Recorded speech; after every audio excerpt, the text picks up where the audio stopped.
the pendants, right? Yeah. So we're off, and both runners using custom sprites. Sillykyle using the Zelda sprite and Qirn using the old man. So both sprites from this game. See, you don't usually see both runners using sprites that are from the original game. Like, you know, obviously the Randomizer community has banded together to make several incredible sprites from various other games. Like, we got Sonic, we got like a Super Meat Boy, we've got stuff from Final Fantasy games. But yeah, the past sprites is pretty fun. Yeah, definitely. Oh, there's that hammer we talked about earlier. So it's a very good weapon in Escape. It allows for a lot of farming if that's needed for bombs, and one-shots everything in Escape, so that's nice as well. Same damage as the Tempered Sword Slash, so it should make for a pretty quick escape. Yeah, and we saw both runners picking up just a little bit of magic there. I like that, especially when you get the hammer, because if you get the powder, then you're all set to just check magic back when you get to Kakariko. It can be a little bit hard to get some magic there if you don't have the boots. Magic pots is pretty helpful.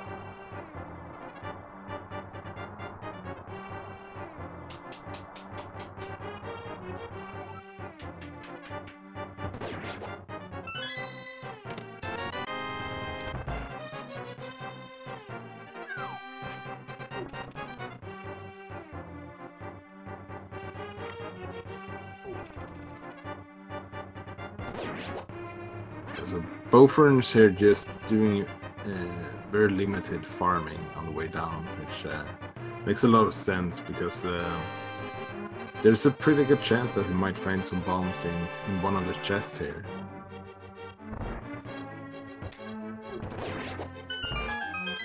Yeah, you do get a lot of opportunities to farm for bombs, especially once you get into the sewers with all the rats and the snakes that are about. So it kind of makes sense to just like let the seed kind of come to you and then, you know, kind of farm when you get better opportunities. Yeah, I agree as well. There's a couple of ones just that you're passing by anyways that we saw them kill. But it's not really worth going out of your way that early. Yeah, especially if you choose to kill the 3 guards coming up, and you can kind of get an idea of whether or not bombs are pretty early in the prize pack.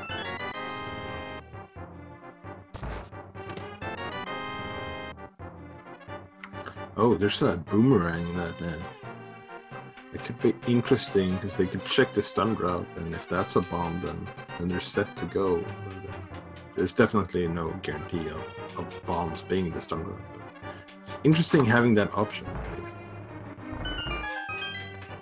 Ironically enough, you don't really see the boomerang in Escape too often, so hopefully these runners have that awareness and will take the extra menu time to kind of check, but it doesn't look like they're going to go for that.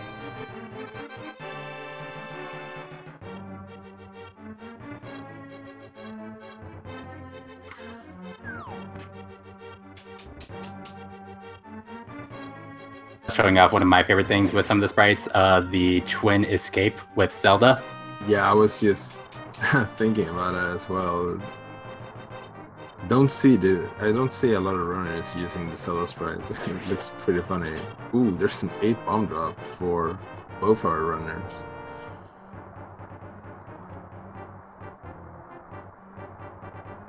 That's pretty good. We won't see anything decided by like that little bit of RNG. Instead, we'll see it decided by other bits of RNG later in the run. Yeah, for sure. As much execution to play in as possible in the seed is something that I always like. It's definitely fun with RNG, but it's nice to see when the runners have the same loadouts, so they have the same options to work with.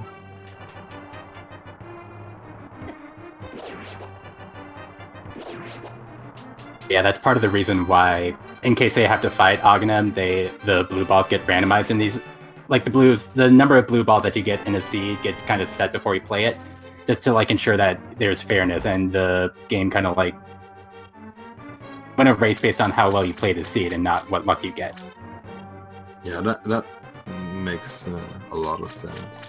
We saw them picking up a couple of extra bombs there from the chest in the Dark Sewers. They definitely have a lot of bombs at this point, and it's always nice having more than one bomb, because you don't only want bombs for the back of escape, you want a couple of bombs when you go into Kakariko as well. Definitely, I like to think of getting the bombs as like getting the first required item, because you need them to open some chests in Kakariko, you need them to open Mini Moldarm Cave, Ice Rod Cave, pretty much every cave in the game. Yeah, the logic will count the bombs as a starting item, so you definitely need them. Logic always assumes you always have at least 10 bombs and 500 rupees, so the sooner you can get caught up to the logic, the better.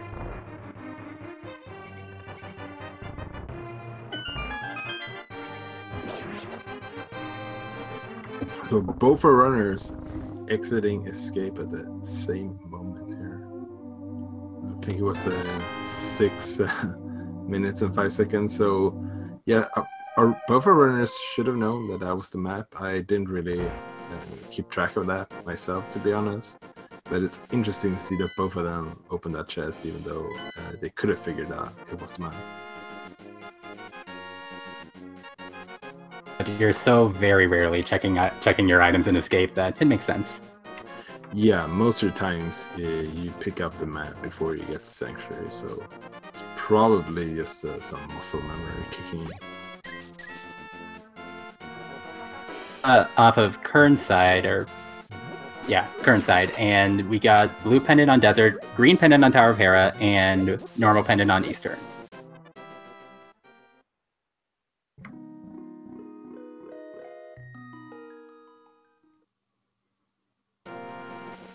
That's interesting. Oh, I think it was a crystal on Eastern. Yeah. But it would have been interesting to see all of the pendants in the life realm. Basically, at this point, I'm just playing Rando to find the Moon Pearl pedestal seed. Yeah. I'm hoping to see that someday. Yeah, one day. So nothing really of value here in the Lost Woods. That first bomb upgrade, though, is it's not bad. Probably not what you're looking for, but having the option to have more than 10 bombs is always nice. That first one is probably quite nice to have. Yeah, having a little bit of freedom with your bombs is pretty good. You don't really want to be spending your time like worrying about keeping your bomb count full.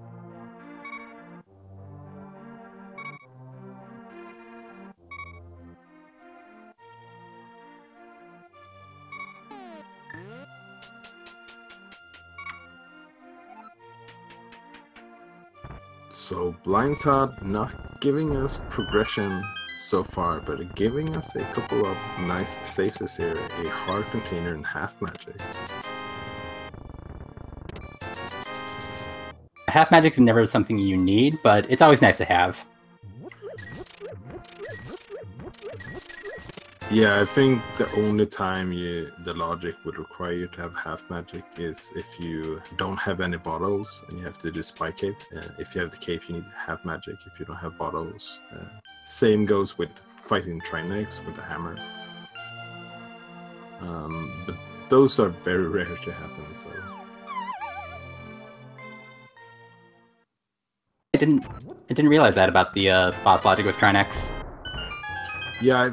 I think at least if you fight him with the hammer, the logic would require you to have a bottle or the half magic. I appreciate that the developers programmed that in.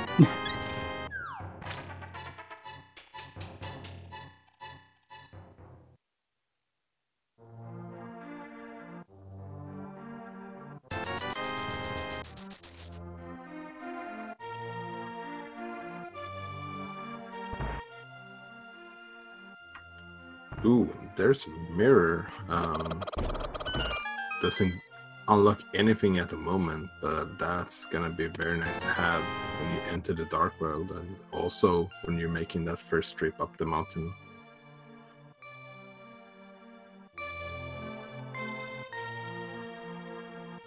I think Early Mirror is one of those starting items that I like the most, because you can just plan out your routing so differently when you have the mirror. Routing through your early Dark World plays a lot easier, knowing that you can just immediately route in kind of one-off locations like K45 or maybe the Graveyard Ledge. Yeah, for sure. So Kyle deciding not to do the blind race game and being rewarded because it was just 50 rupees. Qirn doing the blind game, the blind race game, but I don't blame them at all, because the only thing they really got out of Kakariko was the mirror, so they're probably expecting to see progression at any moment at this point. Definitely playing the odds, and you may see them pick up that 50 rupee anyway, just because they may be starting to farm rupees for Zora, if in case that gets put into logic. Yeah, when you already made your way over there, it makes sense to pick them up.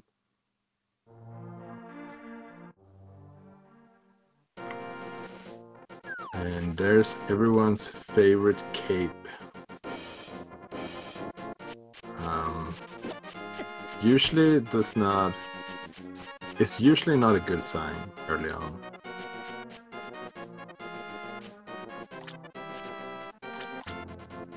You want to see, especially given that you haven't found the gloves yet.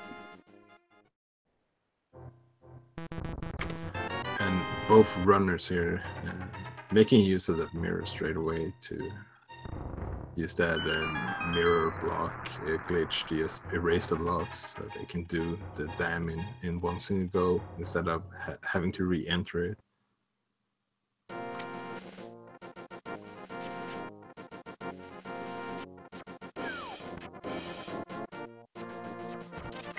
So limited weapons at the moment. Kyle deciding to take out the first Moldom with the hammer. Oh, another Moldom just snuck over to the middle. That's pretty rude. Killing mini Moldarms can be kind of rough, especially if you're trying to like use that hammering up hitbox. That's kind of a pain to figure out. Yeah, especially when they have such a random movement. Ooh, there's a glove, so just a move pro away from having access to the Dark World.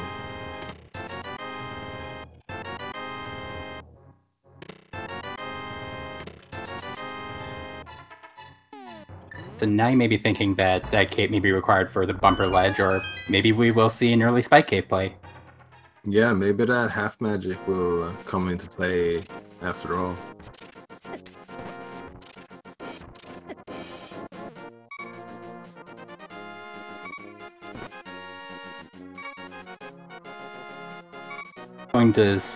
Going to the Ice Rod Cave, but both are one hit away from getting knocked out here. So you can see Qirn using the boomerang to stun some of the enemies that do a lot of damage, and Kyle's just going for it, and looks like he should be able to make it.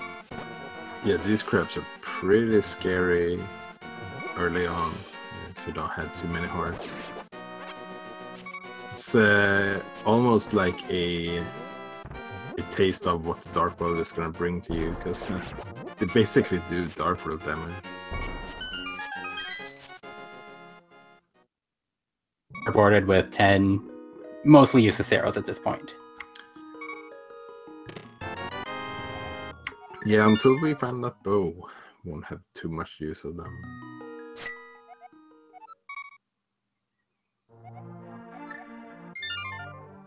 So Kyle saving, quitting to Link's house and going to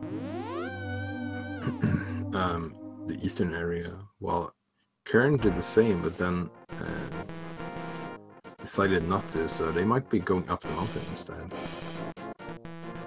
It's a little bit harder to do without a sword, but the boomerang, you can use it as well as a means to find your way through the dark rooms.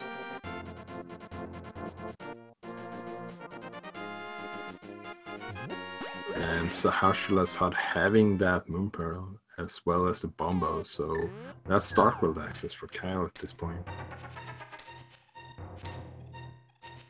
Indeed, so it looks like staying on sequence paid off for sillykyle. So Qirn's doing the Dark Room right here. By logic, he will never be required to do the Dark Room, so he's breaking the sequence in hopes that he's going to be finding value up on Death Mountain. Yep, and this Dark Room is one of those dark rooms. It's a Dark Room that once you do it, you have to complete it. And here we see the twins again, but this time it's the old man. Oh, there's the powder.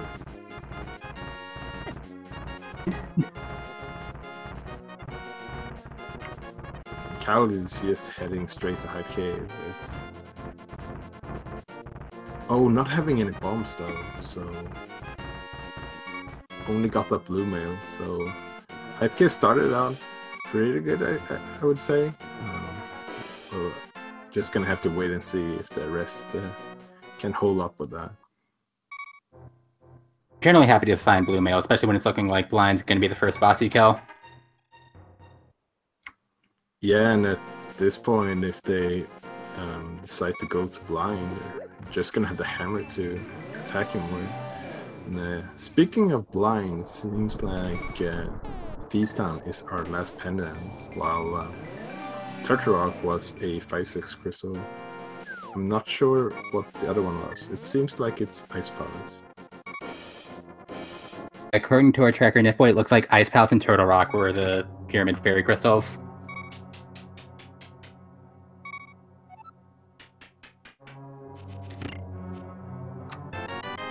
Yikes, the rest of Hype Cave was not very hype. Yeah, I think I think it might just took a death warp because they only had one heart. So it's a little bit more safe to go up the tower with having your health refilled.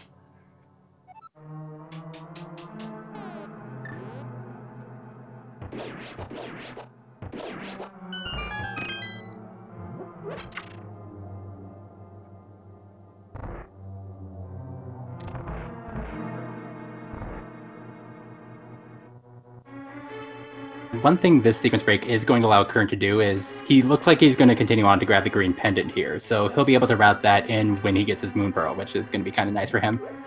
Yeah, that's an interesting one. But just shaking that off straight away.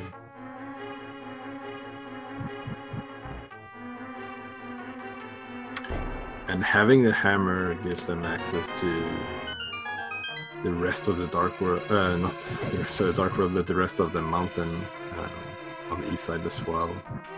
So Qirn already has both items, but as you mentioned, this is the green pendant. So they want to defeat the boss in order to turn that into Sakura.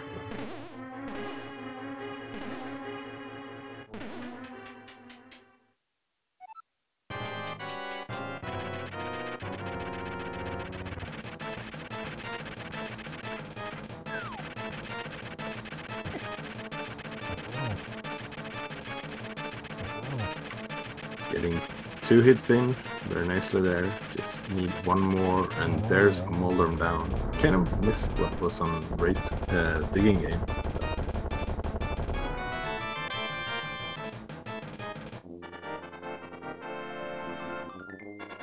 Oh, it was the flute from the digging game, so I guess that's almost vanilla flute because they dug it up.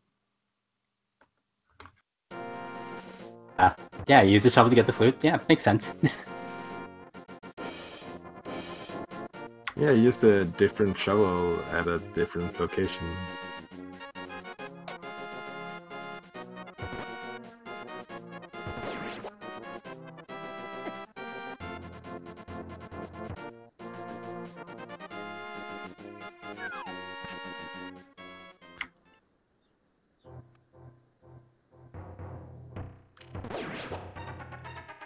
Qirn getting the intel that there's nothing on the floating island, and now he's going through one of the slowest caves in the game, Spiral Cave.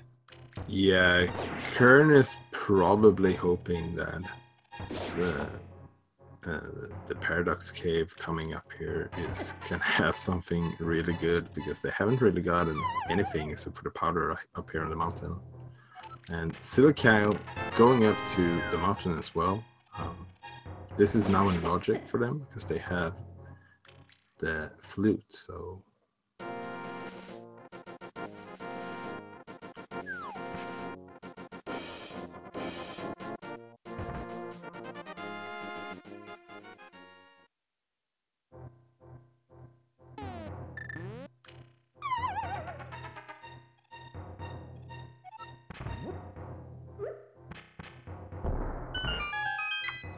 and that's the last bomb for Qirn, so unless they get a refill or weapons here, I'm gonna have to rely on that hammer taking down the minimal arms upstairs. I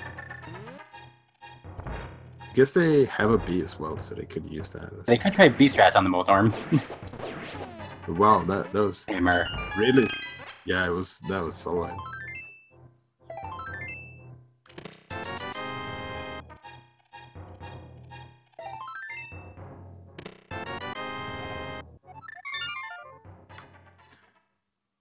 Yeah, so unless the bottle or powder gives our runners anything, Death Mountain was kind of a bust at the moment. I guess the green pennant could still give them something as well. Yeah, could. I'm curious about saving and quitting without checking Spike Cave. It's not the fastest chest in the world to check, but it is in logic, and you probably want to get it out of the way before you do much else.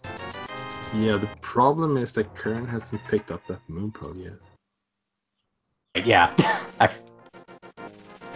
So that's something that Kyle is going to be able to do, and well, Qirn got the ability to turn in the green pendant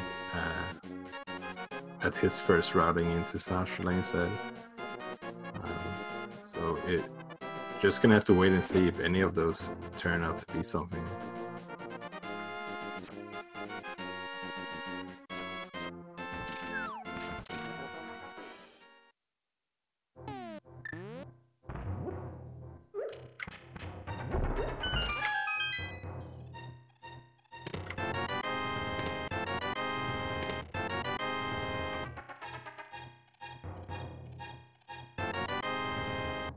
Okay, so Sahashala not giving them very much at all. Tower of Hera wasn't nothing of value from Hera, unless pedestals required. Yeah, indeed. Ooh, taking a faller for Kyle, but have a lot of hearts, so that's not going to be a problem. They can just go straight back up again. Be kind of tricky if you don't have the sword to kind of balance yourself against the edges of the pit here. Ooh, yeah, and there's another one. That's unfortunate. Yeah, Moldorm is one of those bosses that sometimes it can feel like one of the easiest bosses in the game, and sometimes it can be one of the most frustrating bosses in the entire game as well.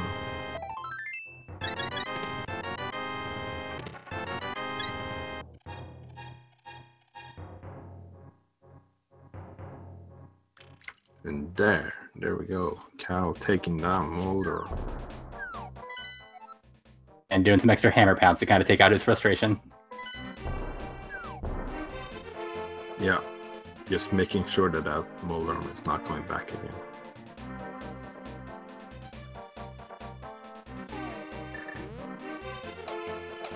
So we see a little bit of divergence here. Qirn deciding to go up and check the pyramid instead. Might go up to Catfish as well after that. It's always interesting to see divergences in routing, what kind of mindset the runners are in, and also like what place pays off, because both options are. Ooh, there's the ice road, so that's required. Just a little bit, yeah.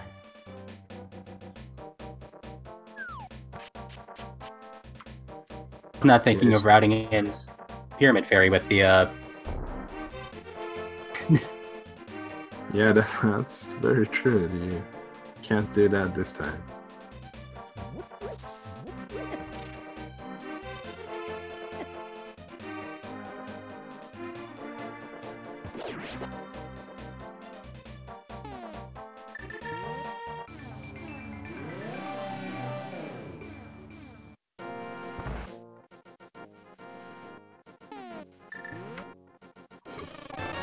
Buying a potion here, in case they will need some extra magic later on. Still have enough money that if Catfish gives them 300 rupees, they can pay Sora straight away.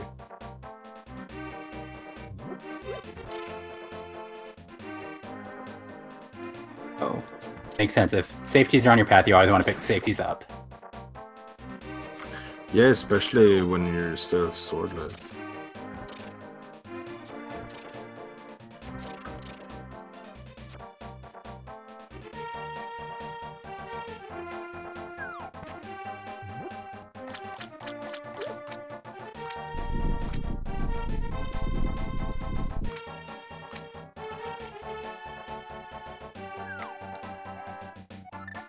And just a couple of bombs from Catfish. So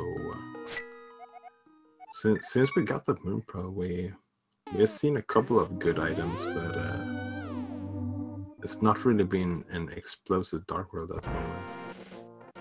I guess both runners went up Death Mountain, which was kind of a bad Death Mountain so far, at least. So that definitely slowed them down a little bit, but both of our runners went up sort of with the same equipment. So it's not really going to hurt them unless there's something here in Spike Cave, because Kyle is heading over there.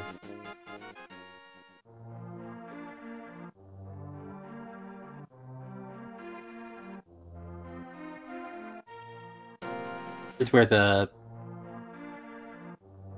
unwillingness to sequence break might pay off for Kyle, because having the Moon Pearl coming up to Death Mountain, he's able to route this cave in. Yeah.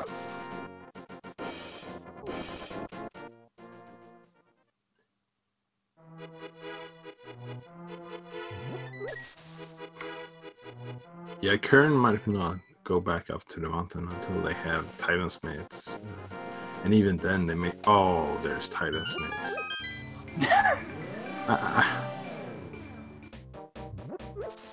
Well, that's unfortunate for Qirn, I can tell you that much. Because that might be a while before they decide to check Spike Cave. So yeah, that following the logic there really paid off for Kyle. Absolutely, he has the mitts right now, so when he goes back to Thieves Town, he's going to be able to not only use the quicker rock portal to get to this area of the Dark World, but he's also going to be able to, you know, check the flute area. He's going to be able to do the Smith sequence. He has a lot of options available to him right now. Getting bottlenecked into that Spike Cave check. Yeah, that's for sure. So Mr. Meyer is required.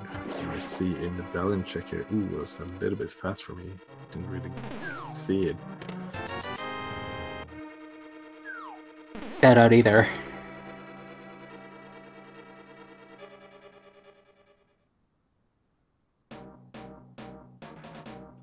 And there's our first sword in the mine shed, so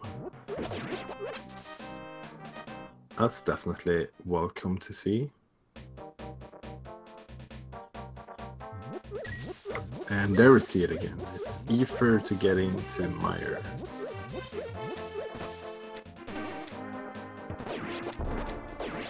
And actually not one of the pendant, not the medallion they already have. Yeah.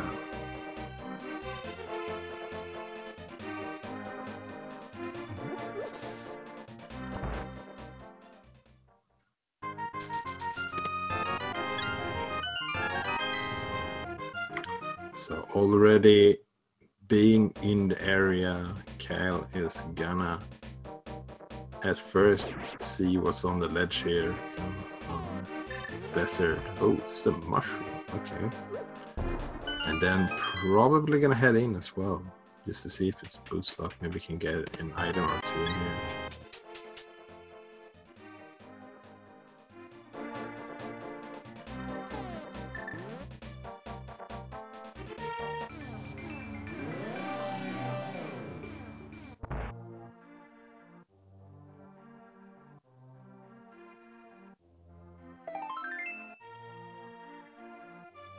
Big key on torch, which means Desert Palace is going to be boots locked. Yeah, that's interesting. They can still get a small key here, but nope, 10 bombs. It's not going to be required to beat Desert Palace though, except if that second item is something they need. So it doesn't really hurt them too much that they can't finish the dungeon.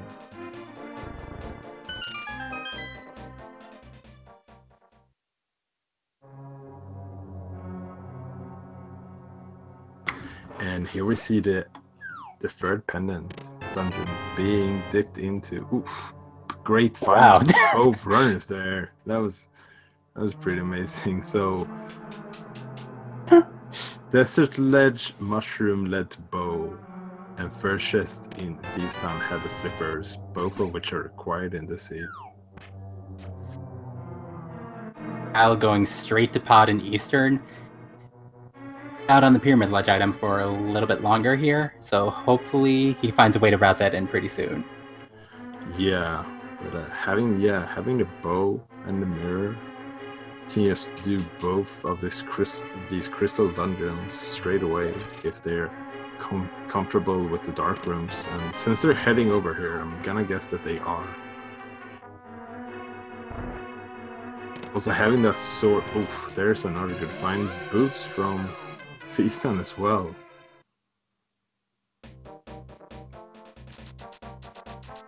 It's either nothing or you find 2 required items in there.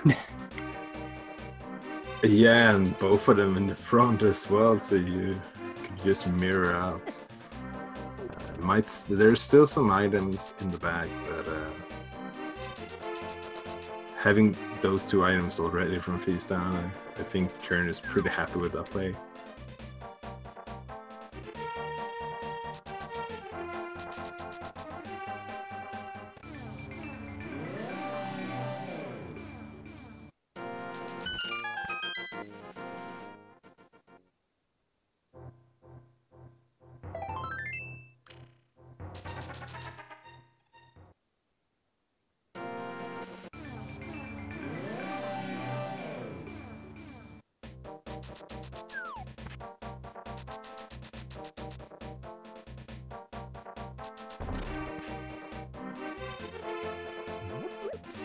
So with the boots, being able to route in all of these boost location and graveyard ledge at the same time, that's always nice when you can check all of the items in the area in one single go.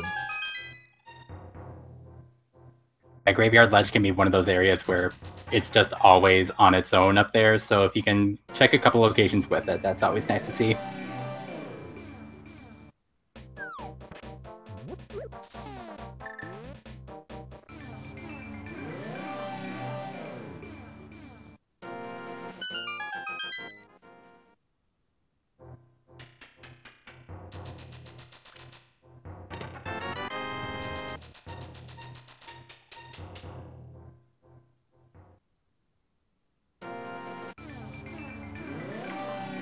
Yeah, none of the checks paying off though for Qirn here, so it's gonna have to keep on going. So let's see where they decide to go.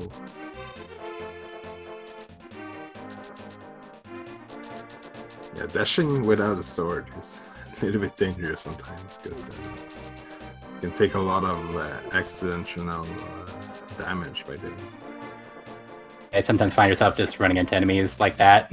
Yeah.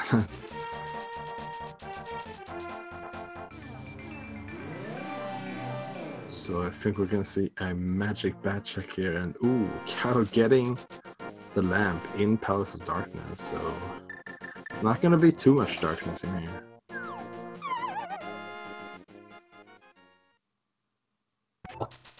And that's a very...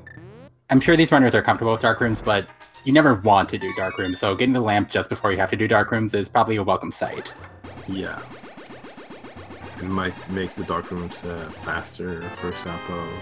Ooh, there's another sword from the magic bag. So we know where 2 swords are at the moment. And Kyle going with the hammer bomb jump here. Nailing it. Nice work. That's a very difficult jump to pull off. And with that sword, Qirn is deciding to go back into Thieves Town to get those 2 last items. At least I think there's 2 items left.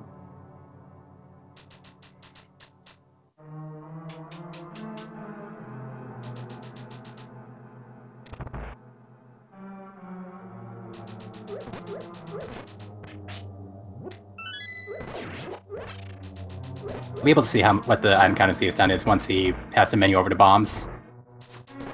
Yeah, and if even one of them can have the same value as the first 2 ones had, then that's gonna be a pretty hype Thieves Town. Even though I think it's a pretty hype Thieves Town already.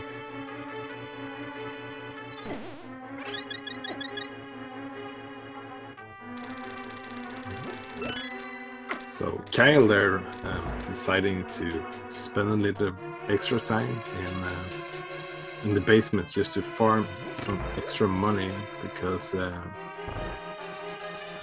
none of the runners have checked Sora yet, so money is definitely, or at the very least could still be an issue in this seed. And ooh, there's the third sword. So far, items in Thieves Town: flippers, boots, and sword. That's some pretty good value. Absolutely, yeah. Yeah, you always like to see you know 3 required items in Pendant Thieves Town. Yeah, at the very least, if you dip it.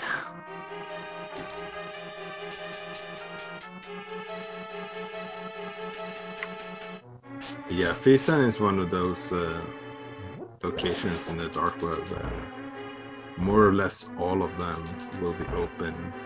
All of the chests will be open to you as soon as you have Dark World access. Unless you don't have a hammer, but then you can still, most of the times, get all of the items anyways.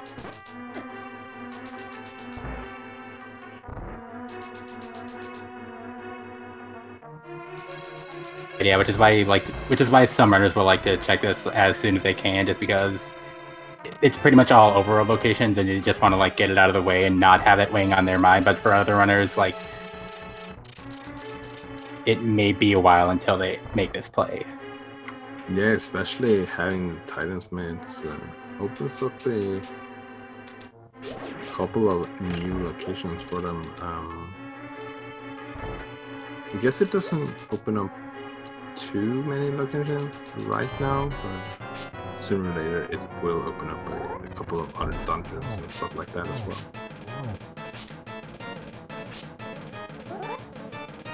So double boss fights here. Qirn taking care of Blind, very good job so far, and Kyle is taking the mask away from Helmsar here, not using the sword extension, which is a little bit safer, but this way is definitely faster. Not taking any damage doing so, so making a good job here. A very nice fight from Kyle, using the arrows to kill Helmsar, and Qirn having a good blind fight, pretty much sticking to the script.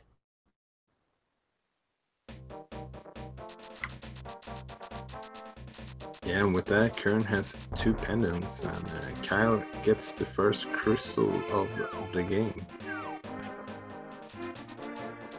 And Qirn is going to pick up the flute here, so that's going to be a good pickup. It's going to be interesting to see what they decide to do after they get it. Probably going to check Stumpy, but afterwards they have some decision making to do.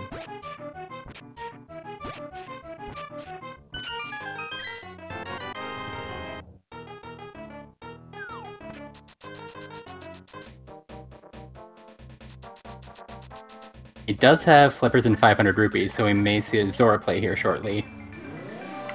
Yeah, that could definitely be.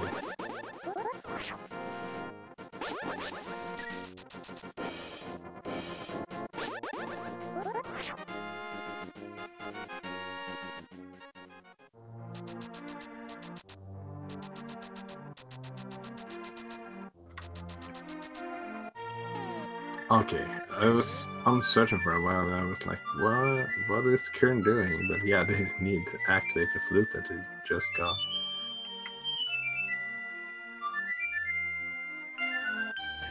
And that way, once he checks the... and he'll be able to flute to whatever his next play is. Yeah, and having the boots right now, that's no small feat for Qirn, because they might not even be required, actually. So the longer they have the boots, the more time they can save on traveling the overworld and dungeons. Once they head over to Pod and Eastern, that is time that they'll be able to save over Kyle. Simply because like Kyle's not going to be able to use the boots to get through these like long walking sections of these two dungeons, whereas Qirn will at least have that advantage. Yeah.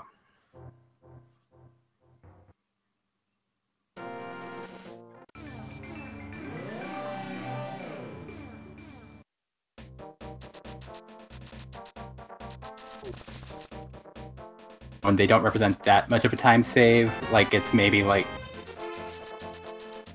I think it's like a minute or two over not having boots. But like in Rando, you want every advantage you can get, so that should be helpful for Qirn. And is Qirn thinking Swamp Palace? Might be. Be a little bit risky without the hook shot.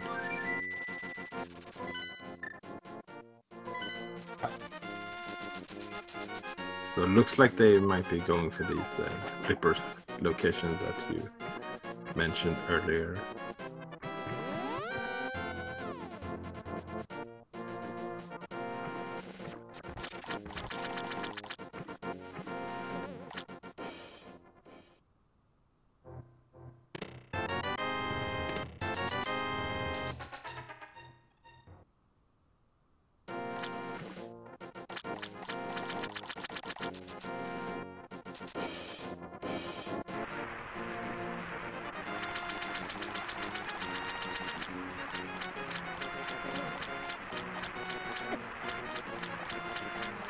So, except for the lamp,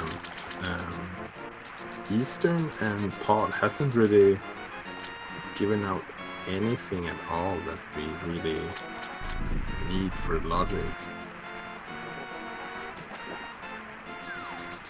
Oh, and there's the Ephraim medallion from Mr. Meyer from Sora.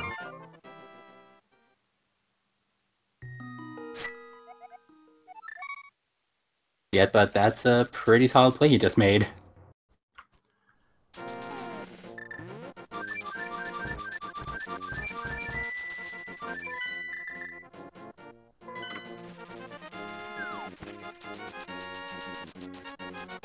And there's that mushroom. Qirn can't get to it until they get to Spike Cave or get the book from somewhere. Not sure actually if Kyle checked the Gina's cave when they were over here. I don't remember them. Like, yeah, I don't remember them checking either. Yeah. Yeah.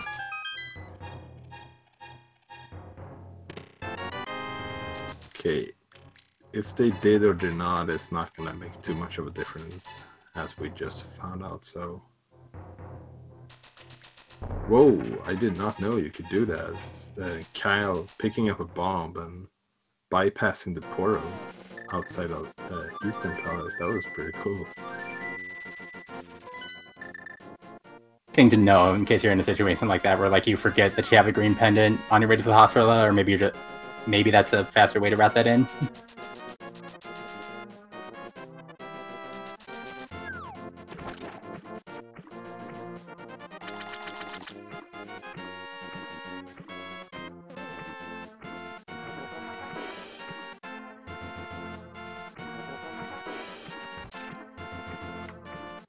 Yes, so both runners at the moment have, like, both of their plays have been paying off. Both having items that are required that the other runner doesn't.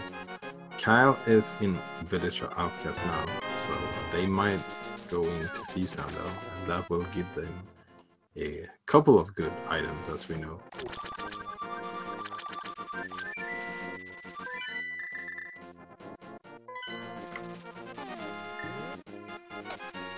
And this is going to be a little bit unfortunate for Qirn, because it looks like they might be doing the pod Eastern play as well, but without the bow, so they're not going to be able to complete the dungeons.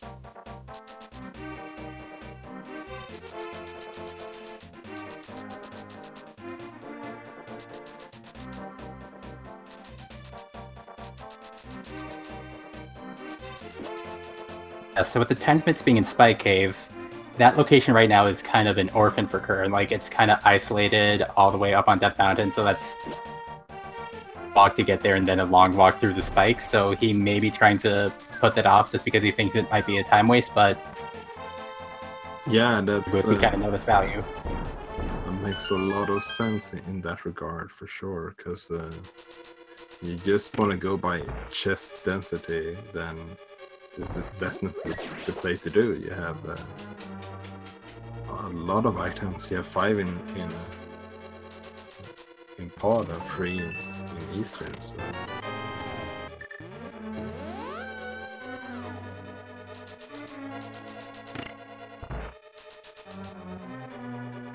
That's not nothing, and it can serve as a fire source if in case like you get a weird seed where Fire Rod is locked behind Landmo for some reason.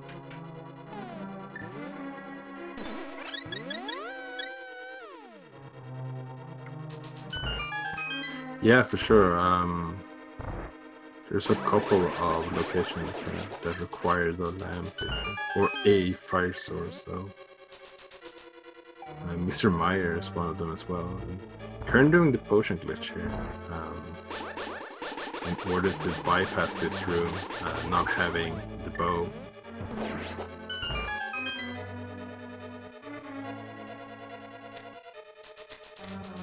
So they will be able to check most of the locations in Paths of Darkness, but, and they will pick up the lamp, so that's nice, but it's not gonna really give them anything, as far as we know at the moment.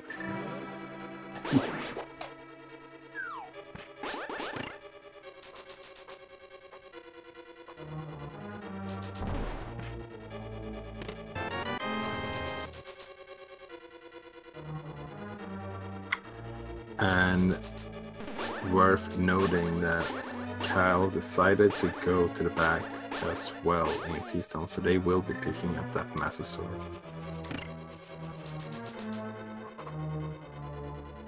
You have to imagine after this they're probably going to be picking up Tempered Sword from the bat. Yeah, the only problem is that they never did rescue the old man, so they don't have the powder.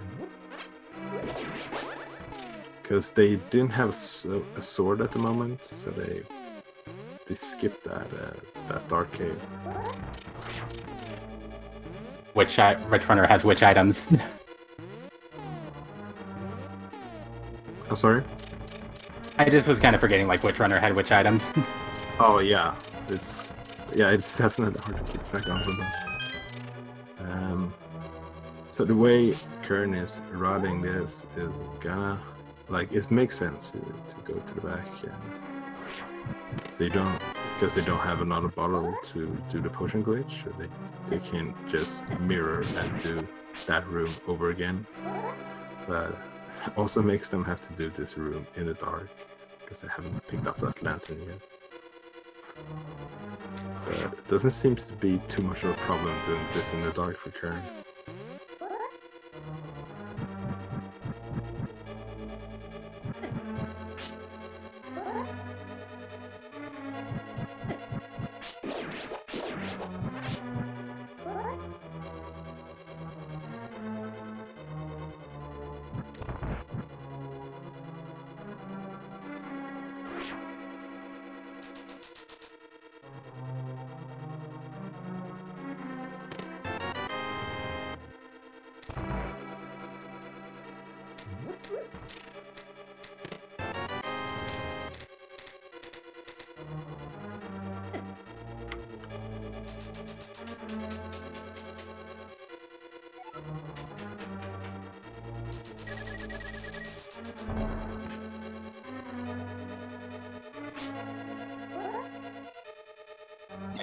So while we're in this phase where both runners are kind of going over locations the other is checked, I kind of want to urge everyone in the chat right now to give these runners a follow if you haven't already.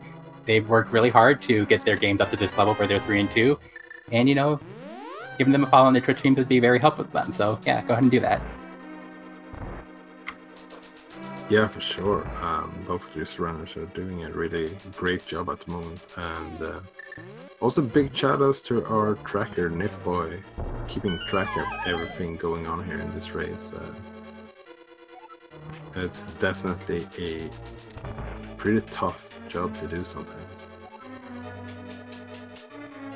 Absolutely, Nifboy's doing great work. Thanks.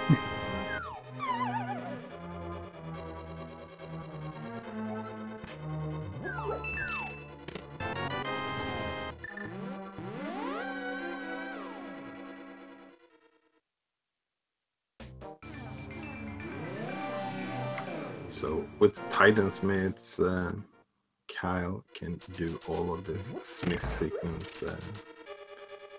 Having a mirror makes it a lot faster and more appealing to do than if you don't have it. Since he's already done most of the South Hyrule checks, he'll be able to just, when he picks up the purple chest, just mirror out and just flute over to 7 and check it that way. Yeah. Yeah, and they don't have the book, so they don't have to worry about checking that. Unless, I guess, if they get the book from the Smiths, but I don't understand how you can hammer together a book. Oh, no, they were making a fire rod instead. So that's a very good item to get. A little more sense in a book, you know, like they're working with fire anyway, they're just harnessing that into single force. Yeah, makes sense to me. So I'm not sure how many items we got from Skullwoods. I think Qirn was the one who checked out Skullwoods earlier.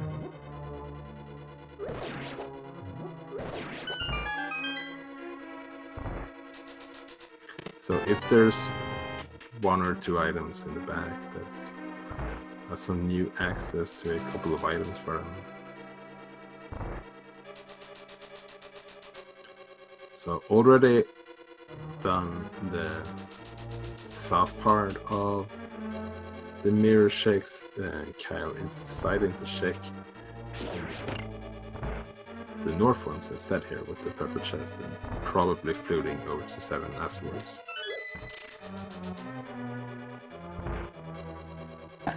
It's a little bit slow to walk through these chests carrying the purple chest in your wake, but I think it's like a little bit faster than like having to go back to grab the purple chest again, so. Yeah, did any of our runner, by the way, check Sora, not Sora, the lumberjack ledge? Because I don't think any of them did early, and it's usually when you don't check it early, you do it when you get the boots. But both got them in like a location where it wasn't like super easy to just run in that check as well at the moment. Yeah, so looks like a Nipway is saying that it was a Pizza Hut. Ah, okay. Never mind. So we probably, yeah, they probably checked it, but we just didn't acknowledge it because it was nothing. Yeah, that makes sense. And, ooh, Qirn is making the play, it looks like. Gonna get those Titansmiths. That's gonna be very good for them, because that's always a required item. You need it for free dungeons and a lot of overworld checks as well. That was an interesting way to climb up those stairs. Yeah.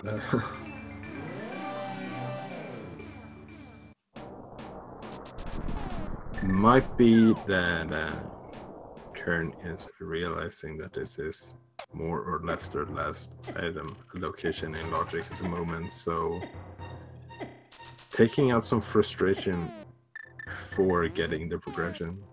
Ooh. Almost Just barely switched getting to in. bombs. Yeah, when the two plays remaining to you are either Spike Cave or looking for a hook shot in Swamp Palace, you're probably going to do Spike Cave. Yeah, I think so as well. And Kyle did turn in that purple chest and got rewarded by silver arrows, so that's a pretty nice collection to have together with a bow.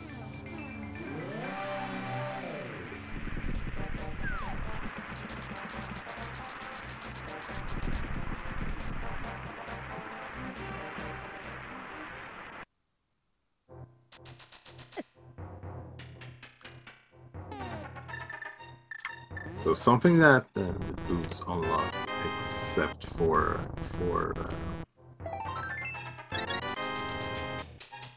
just checking the orbital locations, is actually going into Mire. You don't have the Cane of Samaria though, so I don't think it's gonna be the most appealing dungeon to dive at the moment. It could come into play later.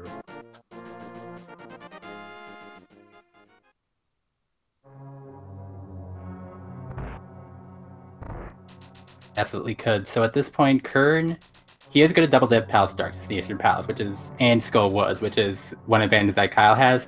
But Qirn has Ether and Ice Rod, and we're not sure when Kyle's going to be making his way over to do the Pyramid Ledge and the Zora play. Yeah, with so much open, might not be they might not find a good opportunity to just go over there. And Qirn having the boots when checking Desert for the first time, so they could get both items from here. We saw the first chest was just bombs, but we never saw what the second one was.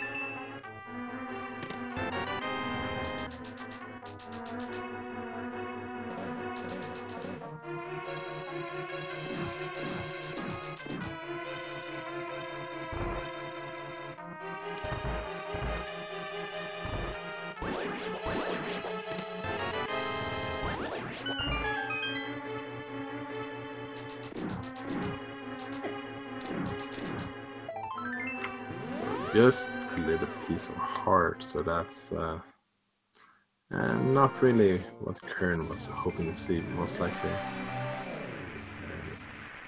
Kyle is spamming Mafia here with some fire rod shots. Having the Master Sword, it's not the most fun fight. There's definitely worse way you can fight Mafia, but it takes a couple of hits, but there's Mafia, it goes down.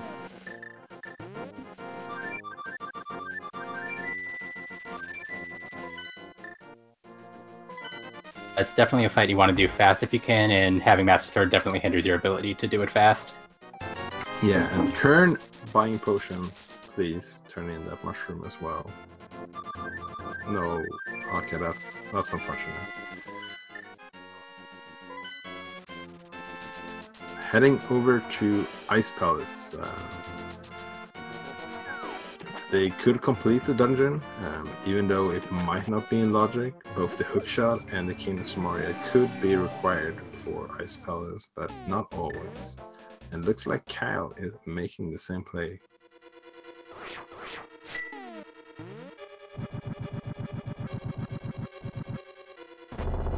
It looks like Zora for Kyle. Oh yeah, they haven't checked this area yet. So that's gonna be a good check for Kyle, because they're gonna grab that Ether medallion.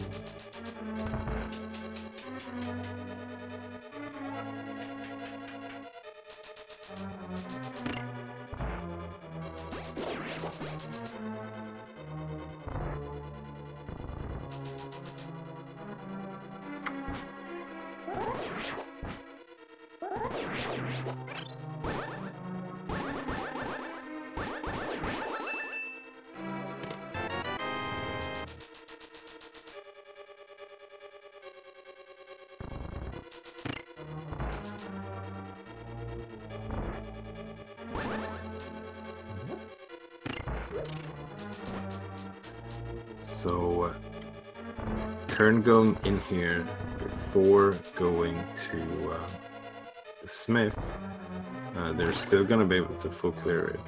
They're not going to be able to use the fire rod on the coaster fight. When you have temper, that's not too much of a problem, but the fire rod definitely makes the fight a little bit easier if you get into trouble.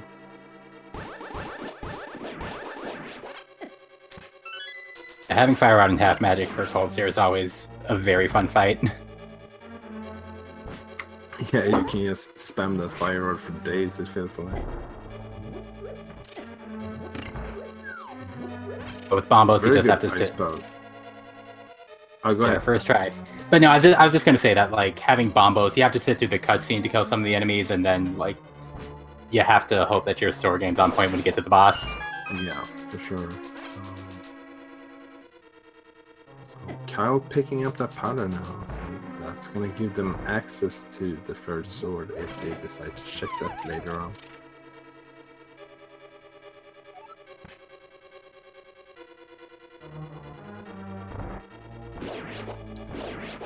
So we saw the first bomb jump from Qirn, and here comes the second one since they don't have the hookshot.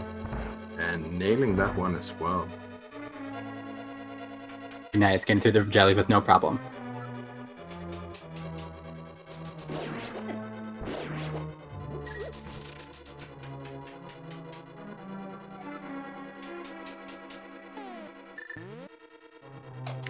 Kyle is up on Death Mountain. They have 2 checks in Super Bunny Cave. They have 1 chest in Hookshot Cave that they can get to without the hookshot, since they have the boots.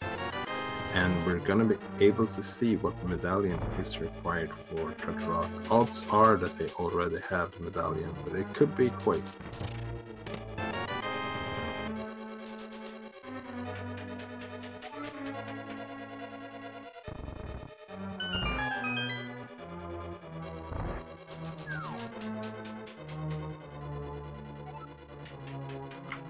Oh, and it's Ether as well, so 500 rupees to open up Third Rock and Mr. Meyer. I think that's a pretty good deal, to be honest. Yeah, but do you think Kyle may dip Turtle Rock at this point? Not without the Cane of Samaria. Right, yeah. Unless they want to hover, but they Hover, might find like, the cane. Yeah, if they find a cane up here, I could definitely see a dip into Third Rock happening here, and that's unfortunately going to be able to take them all the way to Laser Bridge, not finding the ice rod, because we already know where the ice rod is.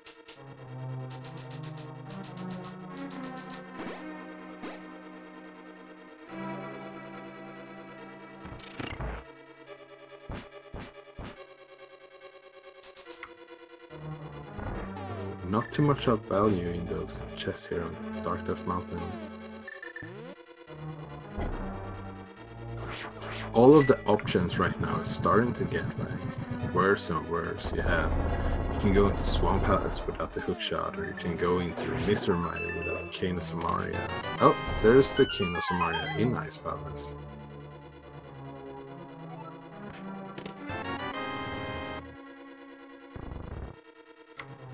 So yeah, that definitely makes Mr. Meyer a little bit more appealing to you. Finding a small key in the big chest, that means that Ice Palace is open by logic. Yeah. Besides, to go to Turtle Rock, that means Hookshot could be behind the Pyramid Fairy, which would be one of those weird seeds. Yeah, that would be pretty odd for sure. But it's definitely possible. So yeah, Hookshot is the only item that we don't know where it is that we're gonna need for Go mode or the both runners need to pick up a couple of items that the other runner already picked up earlier. Hookshot is the only one we don't know the location of where it's hiding at the moment.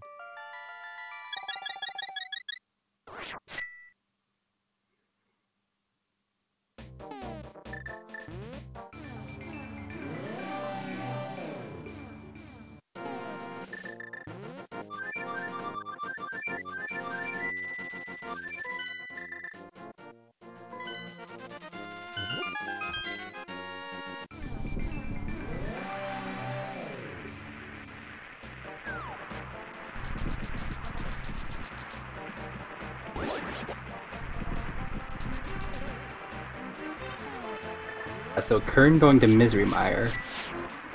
Probably hoping that he finds the bow or the hookshot in here. We know that the bow is over on Mushroom, so hopefully he remembers that he grabbed the mushroom off the desert ledge, but... Yeah, that's... They have the powder, so like the mushroom is gonna hide behind the powder on the menu, so they're not gonna see it on the menu, so they need to remember that they have it if it turns out that they forgot it, that they picked it up.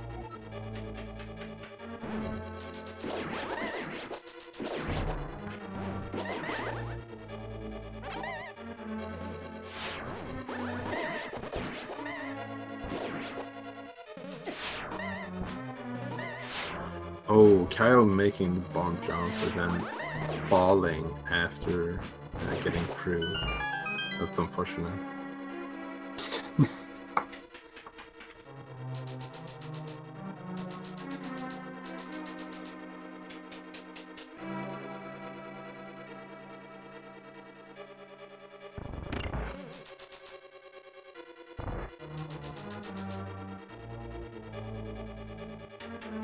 Gonna have the fire rod for this dungeon.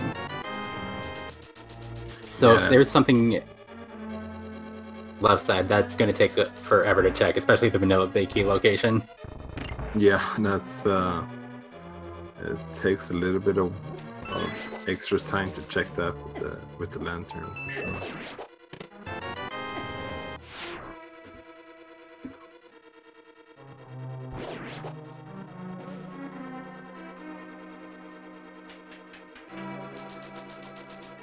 There's the Kano Samaria for Cal. Having that, there's a possibility of a cut rock play coming without the ice rod, depending on like if they want to gamble it or not.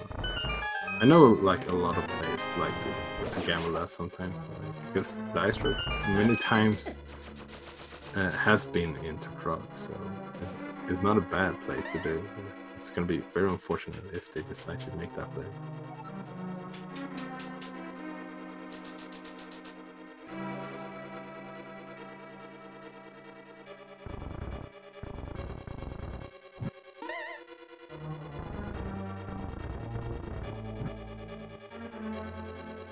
Because I think looking at Kyle's item set, Ice Rod would be his go mode item, right?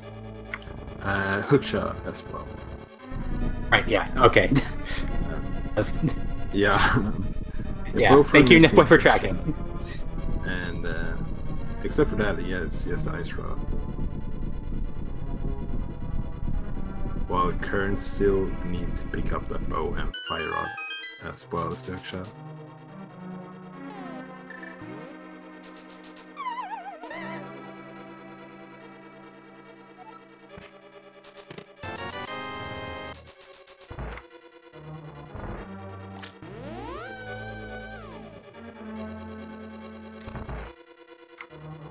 There's a very nice bomb jump from Cal as well. Very interesting way to set it up. I haven't seen too many runners do it that way, but that was a very fast way of doing it. Just placing the bomb first and then taking your placement.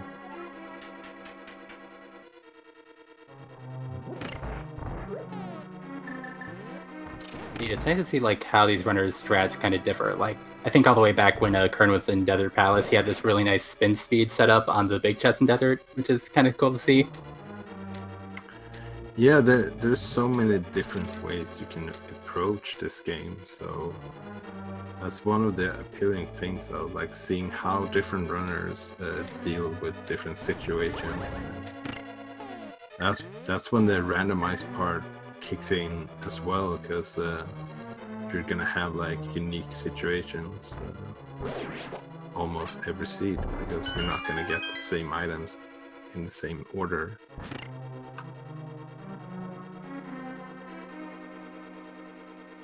One of the really cool things about this tournament is that you get to see so many different play styles on exhibition, and yeah, one of my favorite parts about what's happening here.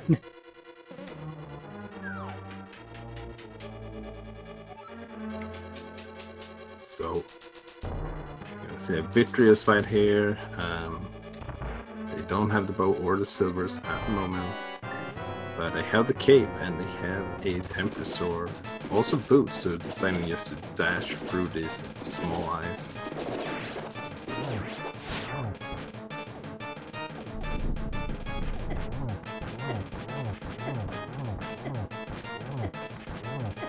One of the more fun strats to pull off, especially if you don't have bow.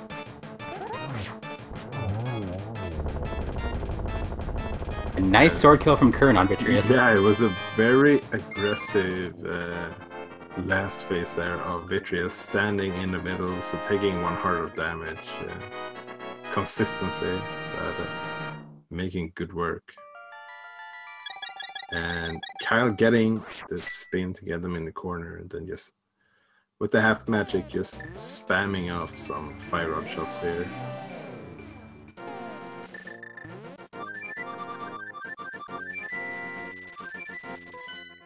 That fire rod spam making quick work of Cold Stare.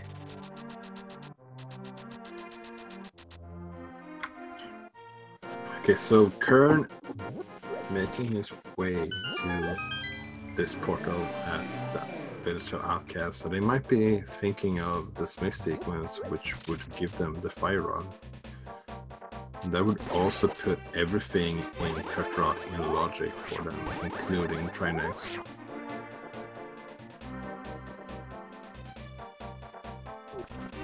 I don't think they know it at this point though, because they haven't been up there, so they don't know Ether is required for Tetrarch. Don't believe they've been up there, no.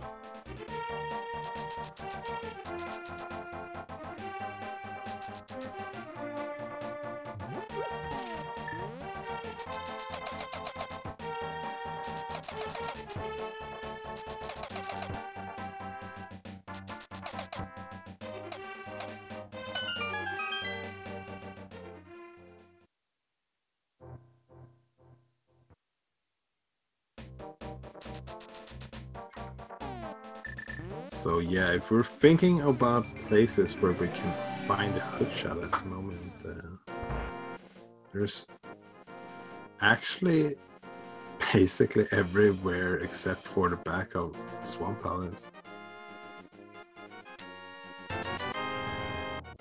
But 2 of the major ones I would say is we haven't seen anything in Tetrarch at the moment, and there's still that possibility of hookshot being in Swamp as well. Absolutely, though. I would imagine that would be the last play that you would make in a situation like this. You know, it's a tournament race, your life is on the line, kinda. Like, you probably don't want to like make you probably don't want to make a gamble that bold in this situation. Yeah, I would agree with that. That would be a very brave gamble if anyone decides to do that. The reason why it's so brave is because it would be very costly if it turns out not to be in Swamp.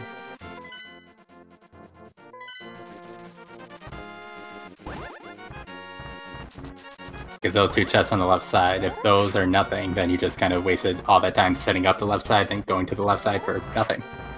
Yeah. And people don't like to do Swamp Palace left side normally. Without the hookshot, it's even worse. And Qirn was making his way to east side of Death Mountain, realizing, yeah, I don't have the hookshot yet, so I need to take this route instead.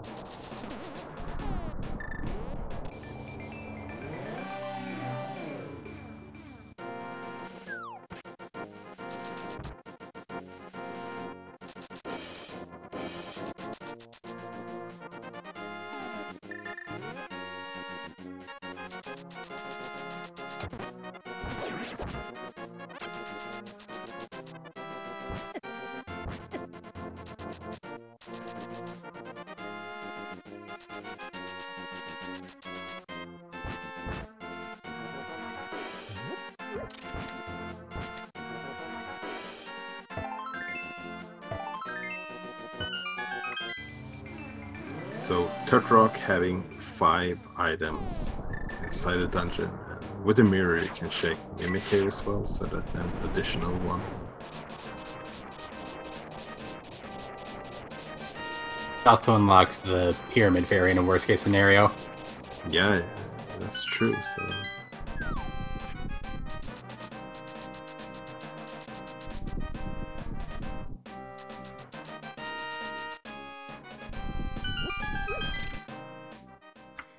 And chat talking a little bit about that mushroom for Qirn. It's definitely one of the biggest like question mark right now. Like, when is he gonna check that mushroom? Because the longer it takes, the more additional item checks Qirn is gonna make instead. And as they're pointing out, he did make a trip to buy potions without turning in that mushroom, so it's entirely possible that...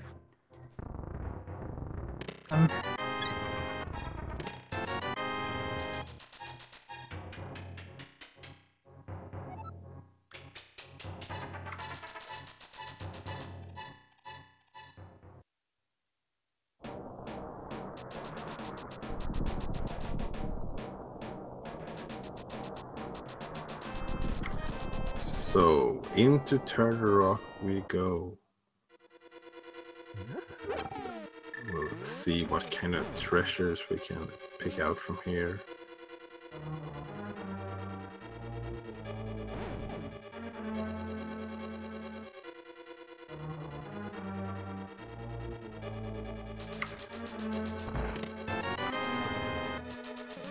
So without the hookshot, this right side in Turtle Rock is going to be a little bit slower, and it's very easy to forget that you don't have the hookshot in this room, I've realized. So yeah, Qirn, very aware of the situation here, just going down instead of going up.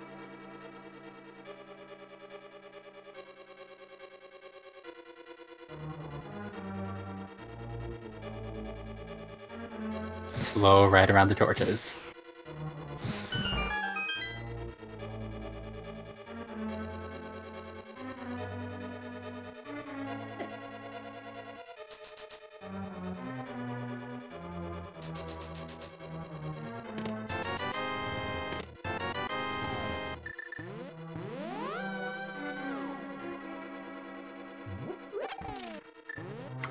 So Kyle is making their way to Victorious here as well. Having the bow and silver is gonna make this fight a lot easier and pretty fast as well. So you can just spam those silvers. In the vanilla game, in the vanilla game, they lock the silvers behind this boss, and you just saw why. Yeah. Ooh. Qirn taking a death in that chain jump room. Those chain jumps are incredibly dangerous, even if you have blue main. They even hurt in red main, so not as much, I guess. They do a lot of damage. Yeah, they are one of the worst enemies in the game.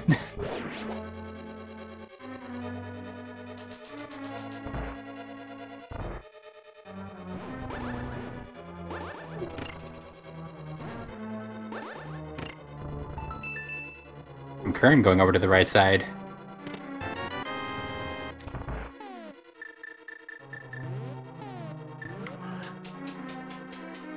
Yeah, and it's interesting, none of our runners has a check pedestal because we don't have a book. But both runners are just a Lemola's fight away from actually being able to check it. So at this point, defeating Lemolas would be like just... You can see it almost as a green pennant. If you defeat the boss, you get an additional item.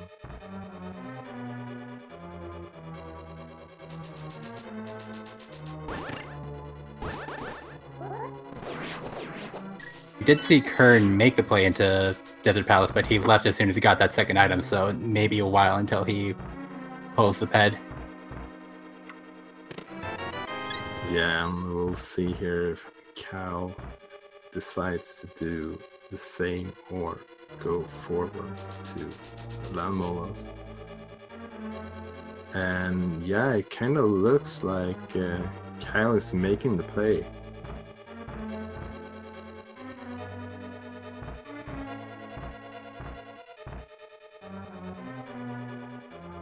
That's a pretty big call on his part, though.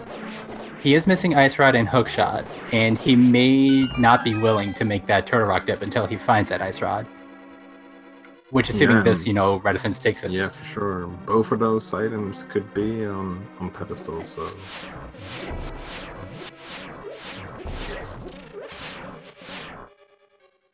Or both of those items could be on pedestal in Cal's mind, at least. We know that Ice Rod cannot be there.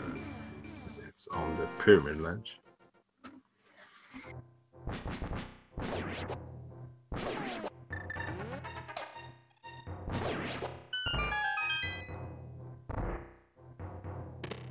Oh, and there's the shot in Mimic Cave. So that's an excellent find for Qirn. But hopefully he decides to check that mushroom before going into Swamp Palace.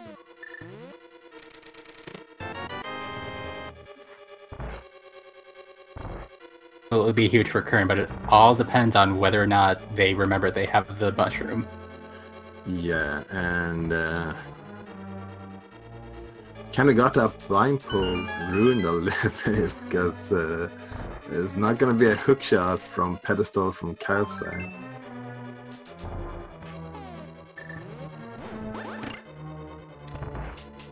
Quick landmo kill, which is pretty good for him because we know it's pretty much a time waste.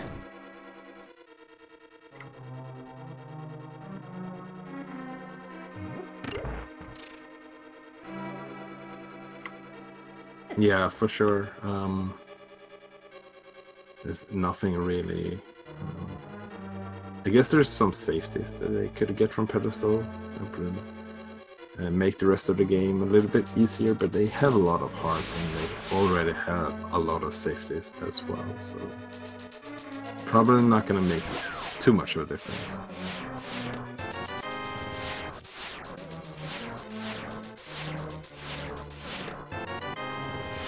Very good laser skips there from Qirn. And I think I might have jinxed it. But chat, I think you better get hyped because here comes the blind pull. Here comes that hot hard piece we've all wanted. Yeah. Big 20 coming up. Oh no, it's triple boom.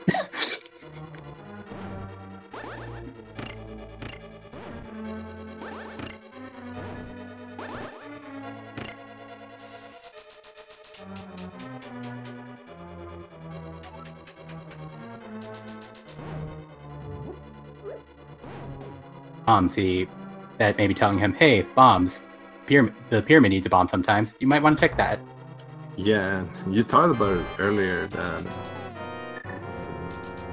they might just wait with the pyramid ledge for quite some time because many times it's just so nice when you can pair together with that pyramid fair. It's gonna check Lumberjack now as well, I think, and then maybe decide to do catfish and pyramid from the south, the north side. Oh, they just checked bumper cave instead. That makes sense.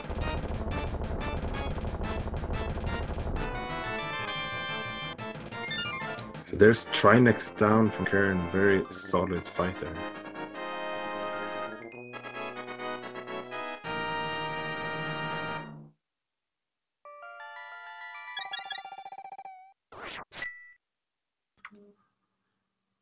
Yeah, so here comes that catfish play, and I would assume you go to the pyramid afterwards, so you don't isolate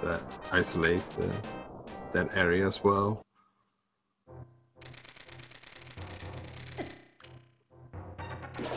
Not sure if that was intentional or not, to isolate the ice rod pun, but I appreciate that. Huh. Let's say it was intentional.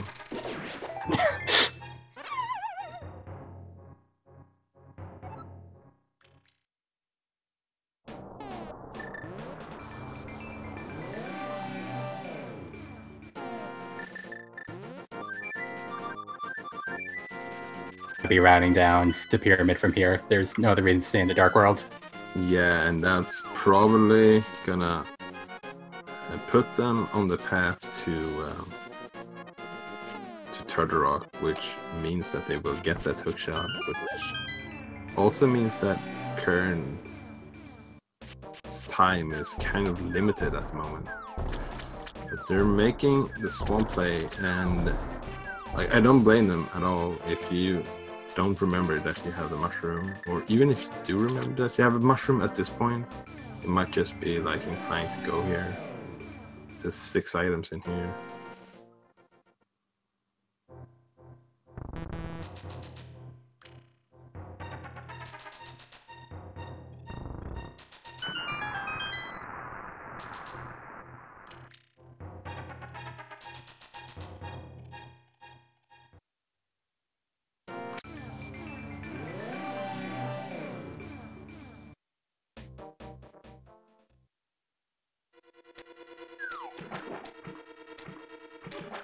Almost avoided the mirror bonk there.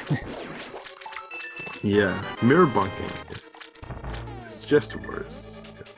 It's like normal bunking, but way worse. It takes longer and it's more annoying.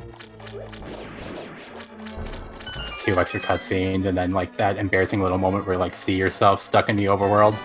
Yeah.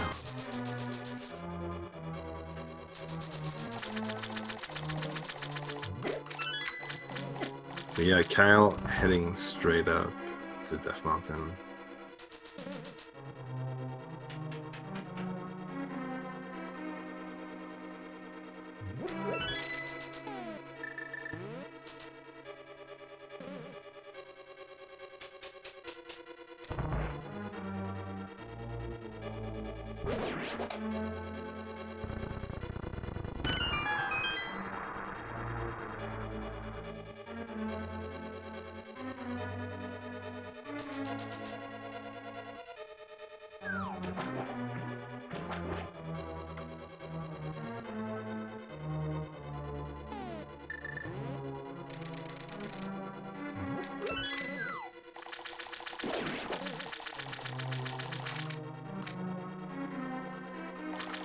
So going in here, only having 1 item left to find, wouldn't be surprised to see Qirn just making the play for the back of Swamp Palace straight away. Oh, there's the last sword, which Kyle is probably not gonna get. Maybe they decide to check because they only have Master Sword.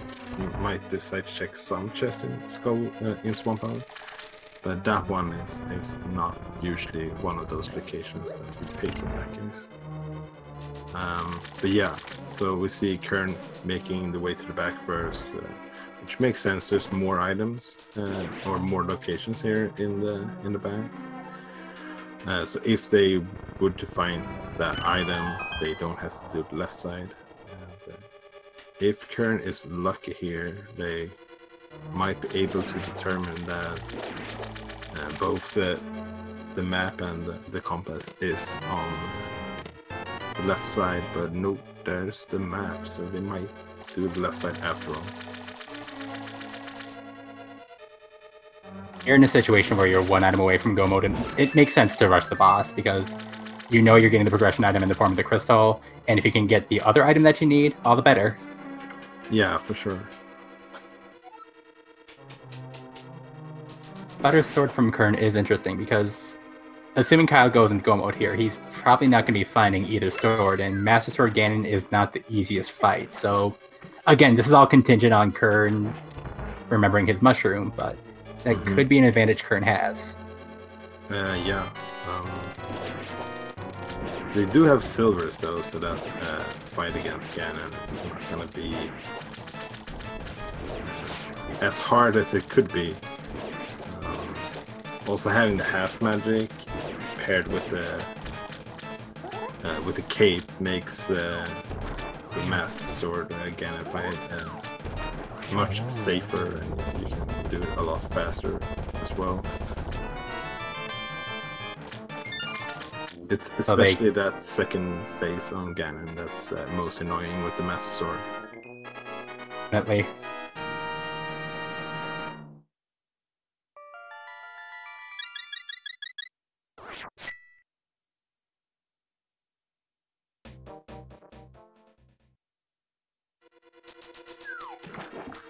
So back into Spawn Palace we go.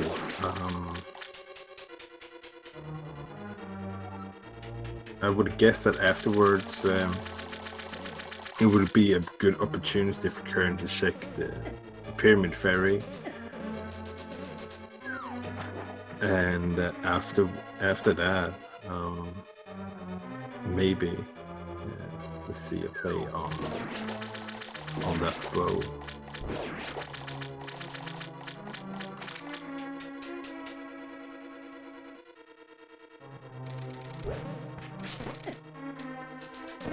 What else does Qirn have available to him at this point? They can beat Skullwoods, but I'm not sure if there's any items in the back. They can do Desert Palace for Pedestal, and I'm not sure what else we have for Qirn at the moment.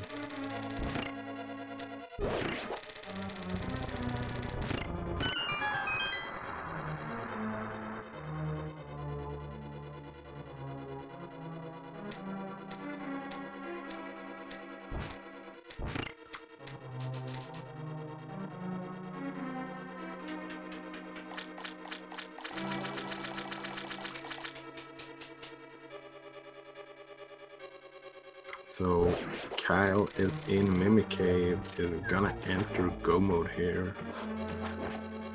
So at 1 hour, 33 minutes and 20 seconds, Kyle has entered go mode. Just need to finish rock here and then do a go mode swamp, which is one of the nicest dungeon to be able to go mode.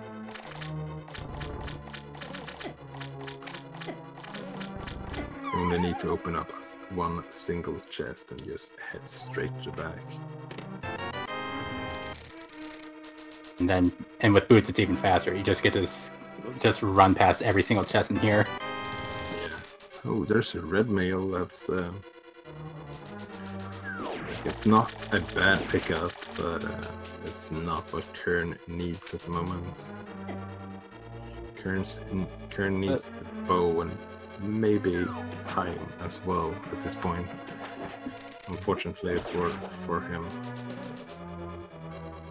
But cool but useless items. Yeah. Red mail, butter sword.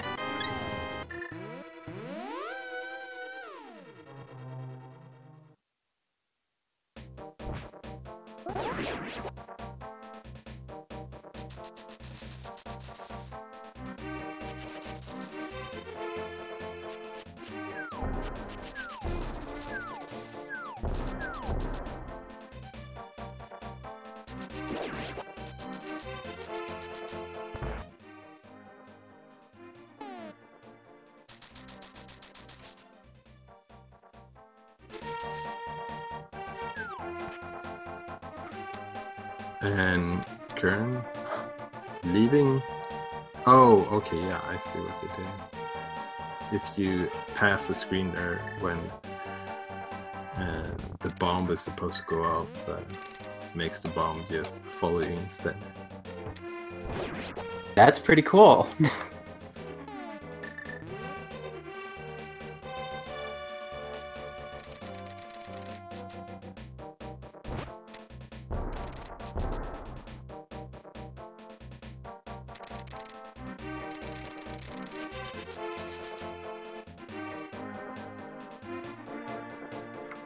So, Master Sword, Trinax. So, you need, what is it, 8 hits? 6 hits maybe? The Master Sword, I'm not sure. No, it should be more than 6 for sure. There's a lot. There's of 7 or 8, I slashing. think. Yeah.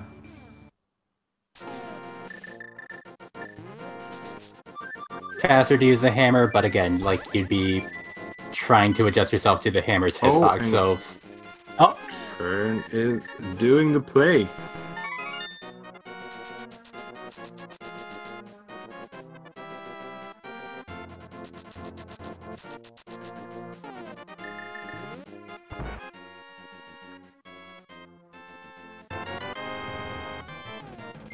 Yeah, I would do a couple of rage slashes if I was Qirn as well at this point, because gotta feel a little bit behind when you see the bow that late, but you had access to it so early.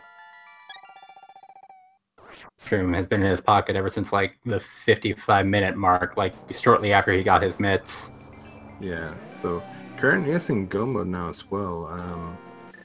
Pod and Eastern Palace, you can go straight to the boss, and same goes with Skullwoods, and does have those 2 sword upgrades that Kyle doesn't have. Kyle is probably, or I think definitely, gonna enter Gannis Tower before Qirn, but I wouldn't say that it's the race is over. Anything can still happen at this point. Exactly, it's not going to be over until either runner kills that pig.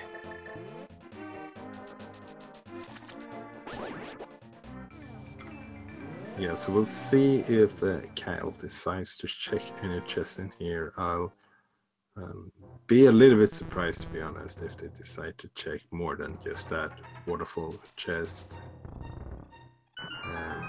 Or maybe they decide to do all the chest in the back, but more than that, I'm not too sure.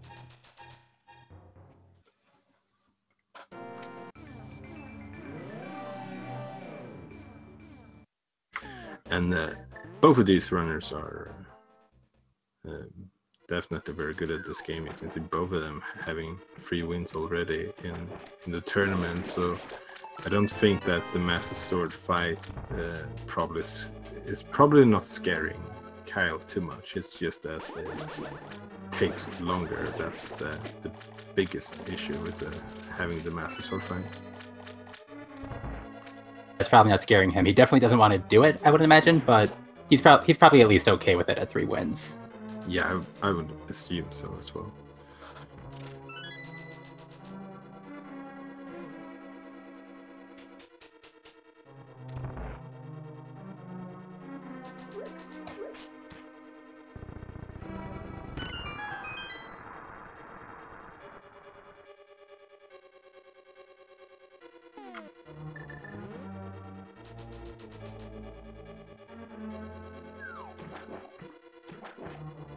So we'll see here in just a little bit of a moment what Kyle decides to do. And yeah, he's gonna skip that sword, and I don't blame them at all for not checking a lot of chests here in Swamp. You want to go mode Swamp for a reason, right? Absolutely, and you have, you know, however many chests available to you in Gannis Tower, so it makes more sense to, like, skip that rather long chest and just pick up chests that are on your way. Yeah, most of the times, like, the odds would definitely be on your favor to find another sword upgrade while searching for that big key.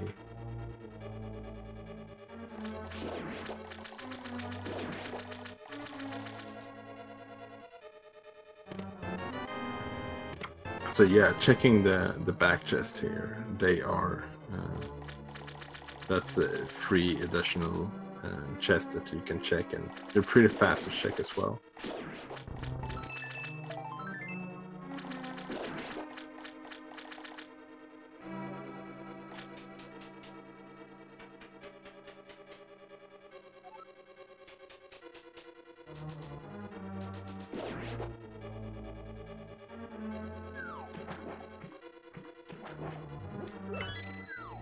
So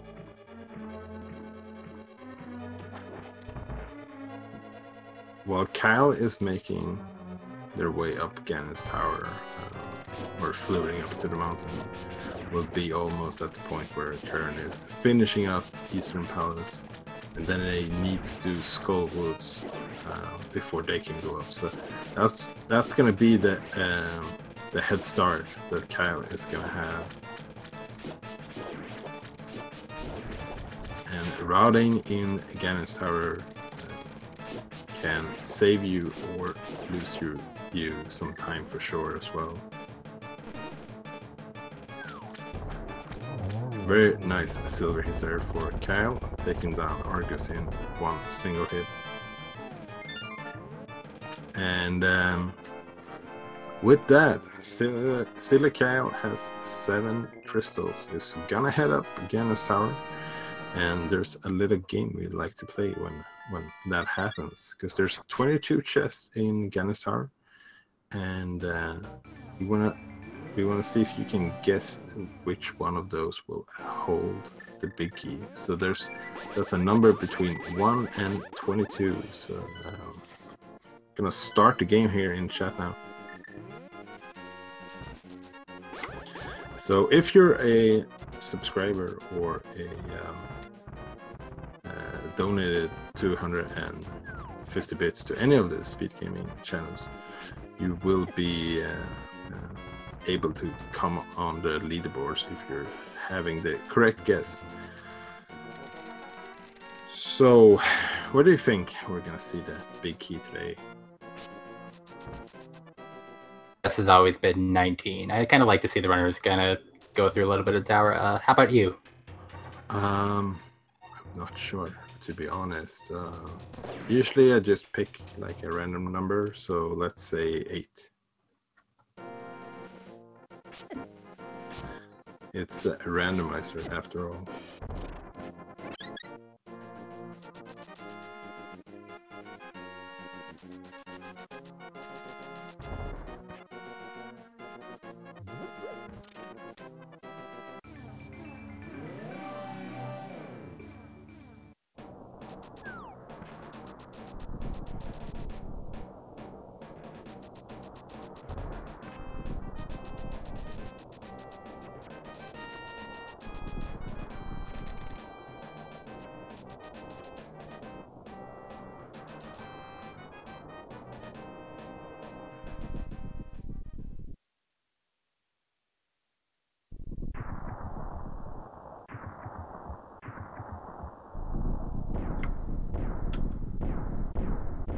So Kyle heading in to Ganon's tower here. We're gonna stop the guessing game, so I hope you got your guesses in.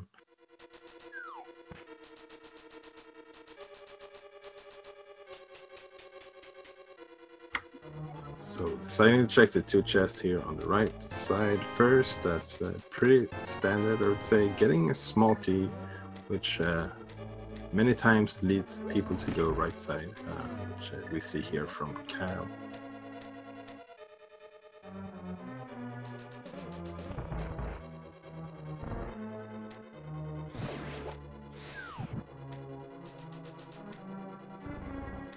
So number 1 and 2 was not the right one. You're gonna see number 3, 4, 5, and 6 there on the right side.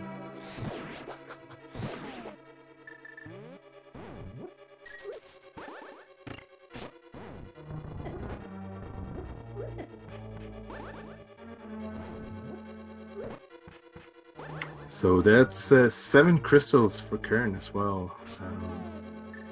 Definitely have some time to make up here. The sword difference could play a part here, and the routing in Ganister as well as their execution.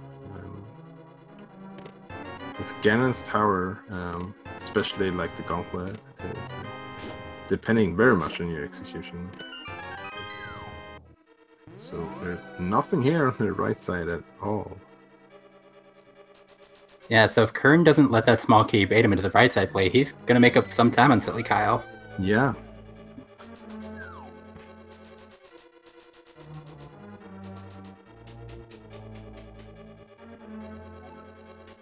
So that's number 7 is the torch, and it's just a big 20.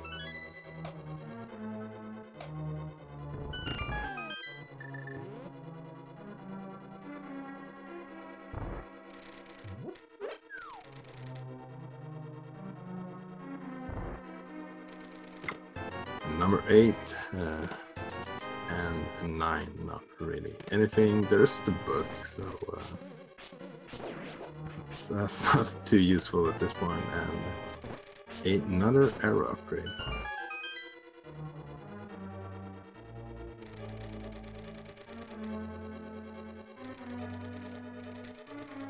So if I haven't miscounted so far, this would be number 12, I think.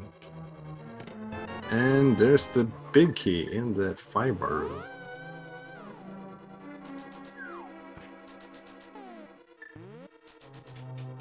So I do believe that was number 12.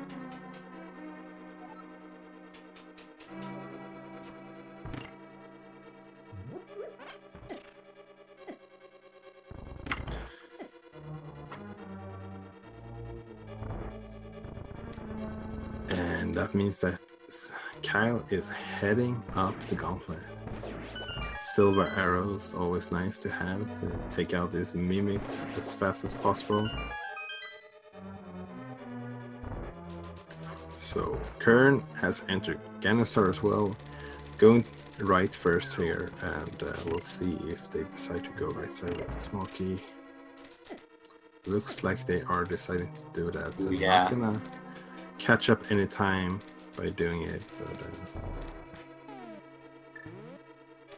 Sword and execution could still play a part, and nerves could definitely play a part as well, as we mentioned early in this race. Both of these runners are playing for their chance to make it to the brackets of the tournament, so at this point I would say that there's definitely a big chance of or possibility of both runners being very nervous, being Ganon's tower. You're an hour 48 into the seed. You're probably, if you have the speed racing TV chat open, you're probably just like glancing over that every second to see when the dot done comes in. Yeah, and both runners had like locations available to them early on that they didn't check, so that could make them fall behind as well. Kyle not getting that ice road from the pyramid for quite some while, and Qirn missing that bow.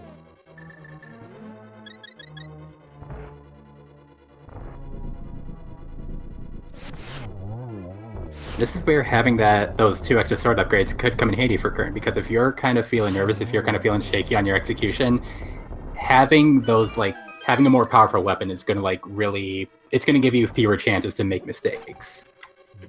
Yeah. And you can one-shot the red guards on the way up.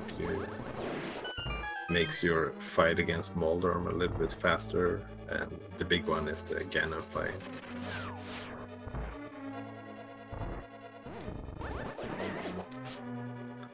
Ooh, Kyle not getting the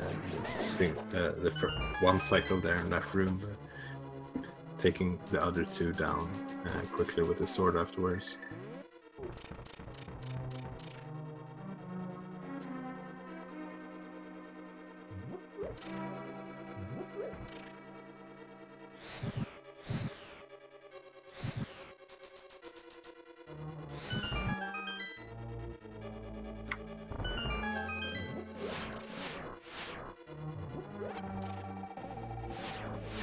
So here we see Kyle standing by for a moment to make sure that the torches in that room before this doesn't go out at the same time as they go up the stairs, because that could despawn the entire castle. And yeah, Kyle checking the chest on the way up, that makes a lot of sense in case there's a sword upgrade there, but they're not going to find any. And Qirn is probably not going to check any chest at all on the way up, because they have red mail, they have butter sword. I'm not really sure what they would be wanting to have at this point that they don't already have. They even have exactly 18 hearts, so... Yeah, that fairy is probably going to be a lot more helpful for Kyle with his fight than it will be for Qirn. And a very nice Moldorm fight there from Kyle.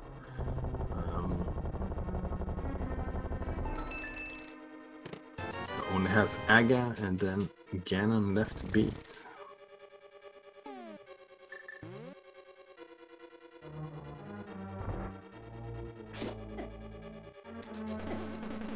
Ooh, that bumpers in this room, causing a little bit of trouble there, but getting past them.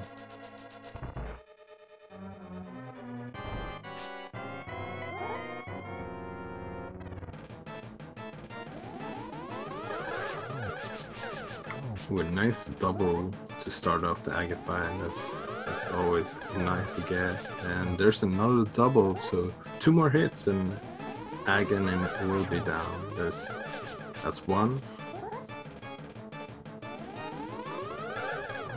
And that's Aganim taken care of.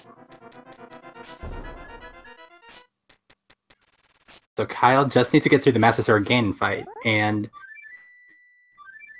there are some opportunities to make mistakes, but he does have that cape, he does have magic, he does have bottles, so smoother ride than some Master Sword Ganon fights. Yeah, and I do believe they bought some potions before going up to Third Rock as well, which they never used, so...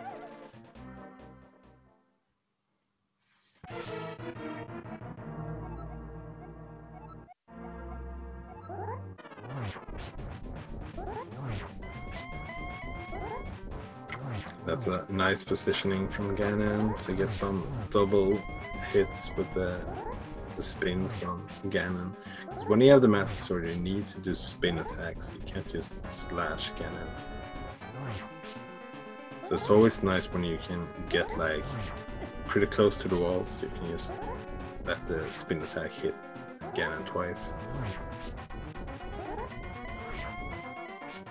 Ooh, and Ganon stopping by here in the middle. That is interesting. I've seen this position from Ganon before. Yeah, I'm not sure the cause of it, but sometimes he can, like, his teleports can kind of stop in the midway.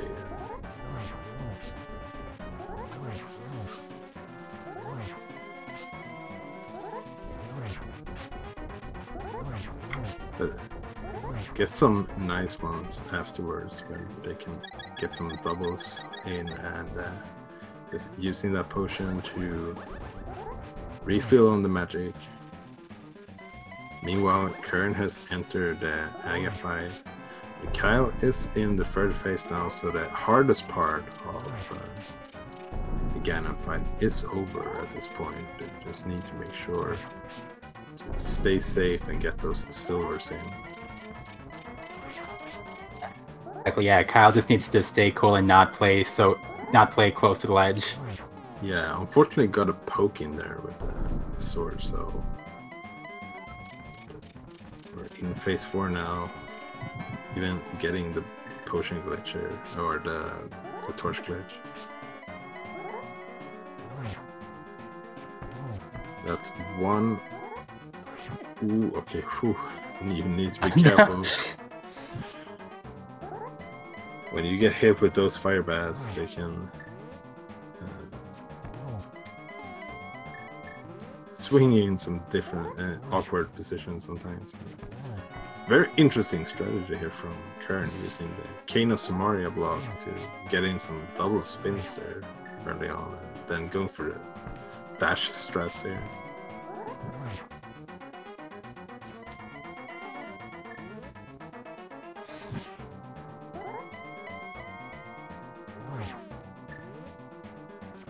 And there's a Ganon down for Kyle. Qirn made up some time, but not enough to catch up all the way here. It's going to be closer than you might have thought, but it's going to be Silly Kyle walking through the door with an official SRTV time of 1:55.52. GG Silly Kyle22. Yeah, for sure. Spam your GGs in chat for Kyle. This was a really good run from them. And a very good run from Qirn as well. It's gonna get a sub 2 here as well.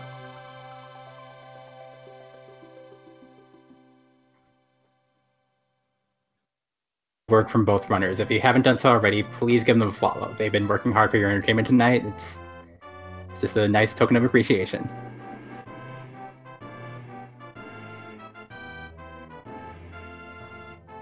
Ooh, that's a good setup for a double on Ganon. Oh, just need one more, so never mind. Only that worked the last hit, yeah. So that's gonna do it for Qirn as well. So GG's to Qirn, finishing off this seed in let's see what his official time was.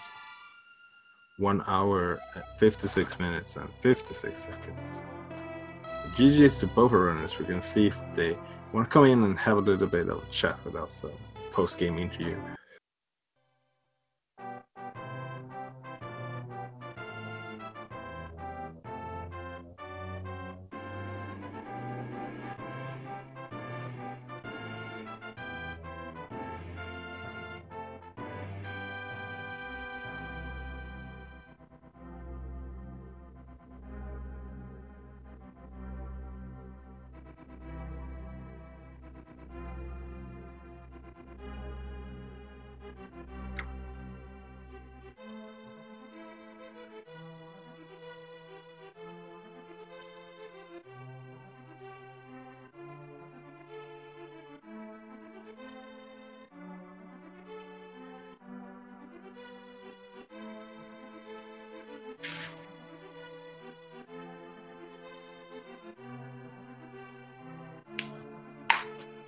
Oh man, what a race.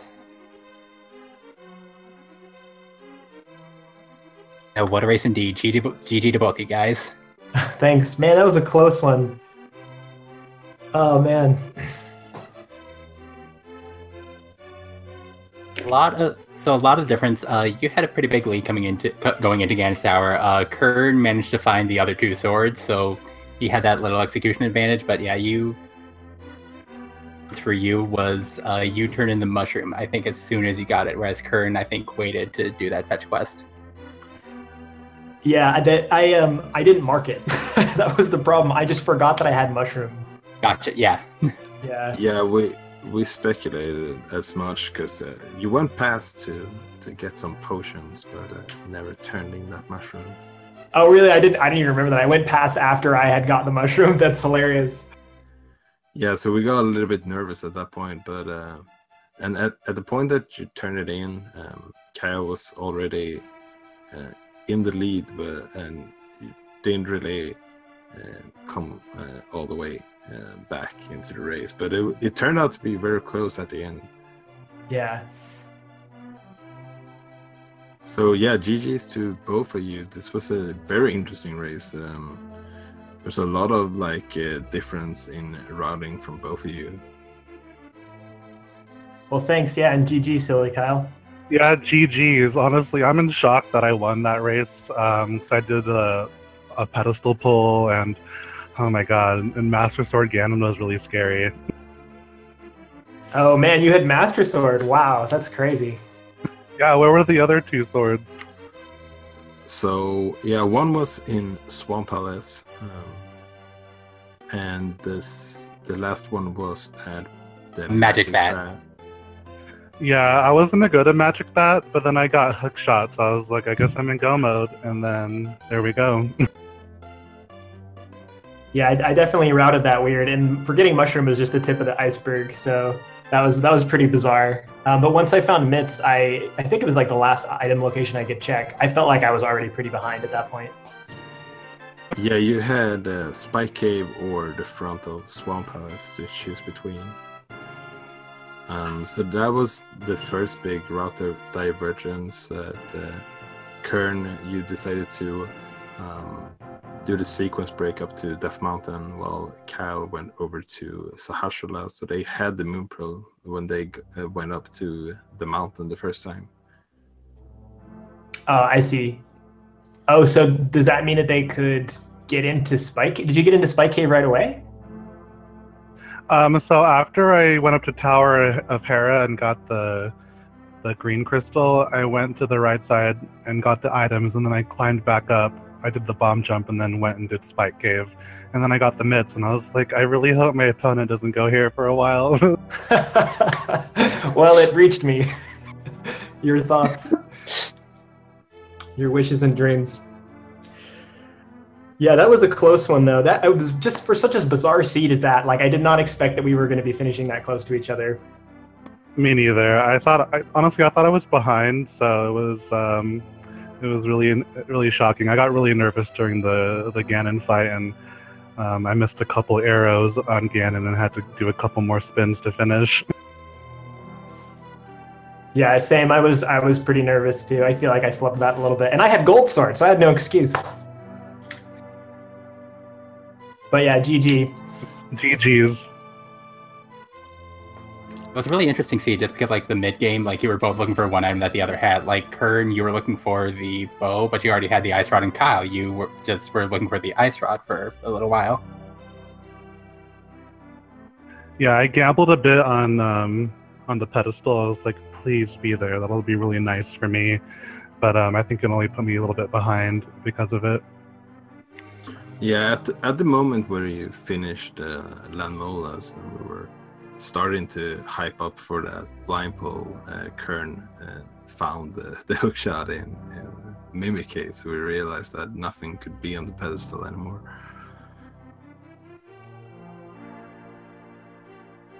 Yeah, the blind pull is always fun, and I hope the stream enjoyed it. Yeah. Yeah. We did. We enjoyed like guessing like what trash item was going to be there. I missed it. What was on the pedestal? I think it was just bombs. I see. I wasn't a rage slash, but I'm like, no, I gotta keep going. I gotta find that ice rod and hook shot. I found a ice rod, and then I went to Turtle Rock, and then I found hook shot, and then I was in go mode, and it was just a frantic race to the end from that point. Yeah, I was pretty close to having to pull pedestal too, because at the end of before I got the bow, the last two item checks were the mushroom and finishing Landmolas to go pull the pedestal. I was really hoping it was a pedestal seed at that point, because as soon as I realized I had the mushroom in my inventory, it was like halfway through Swamp. I was like, oh god, oh no, what did I do?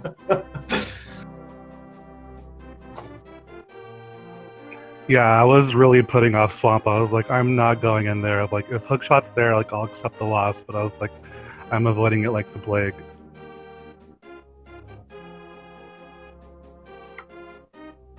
Yeah, so Kyle, this will put you at 4-2, still having a shot here at the bracket in this last round of the tournament. So, what are your thoughts going into the last round of the Swiss rounds?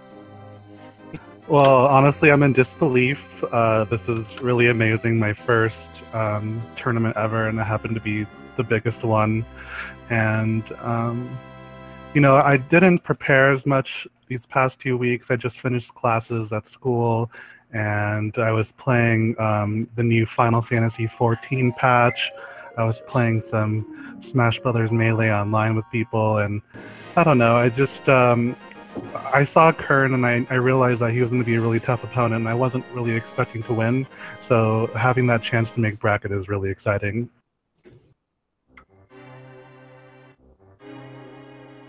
Yeah, and I hope it goes well for you in the last round.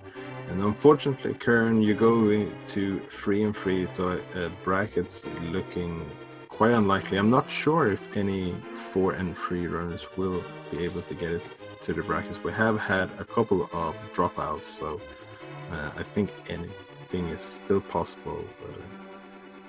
But yeah, it's looking unlikely, but yeah, it's been a lot of fun though. I took 2 early losses to Ninbon and Wolfie, the first 2 races that I had, which was a really tough draw. So since then, I've just been like trying to crawl out of this grave.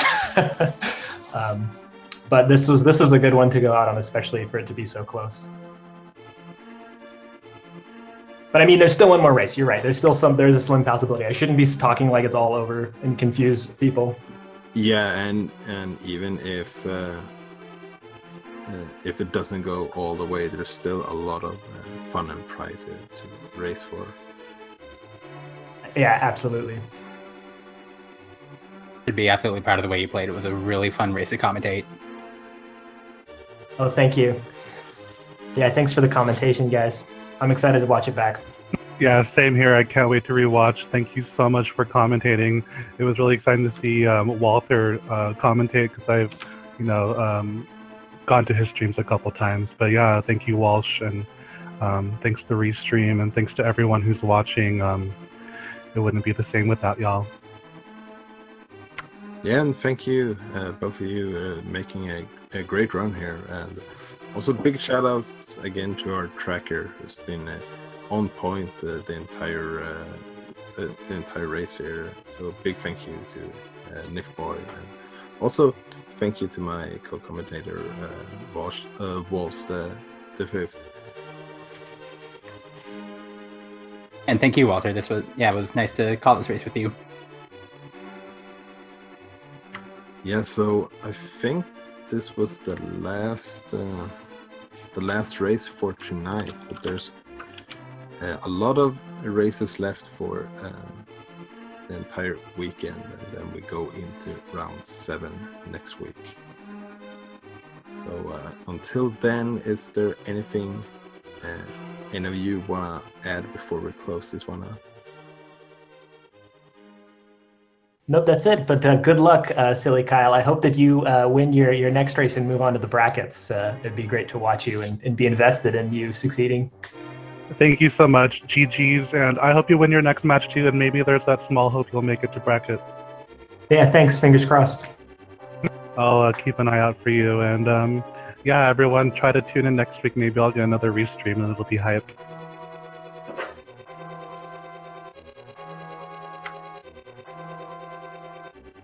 Okay, so with that, once again, thank you to everyone, and thank you to Shad as well. You're always making these races so great. So you deserve a shout out as well. Till we see you next time, I guess. Take care. Thank you, everybody. Have great nights. Have a good night, everyone.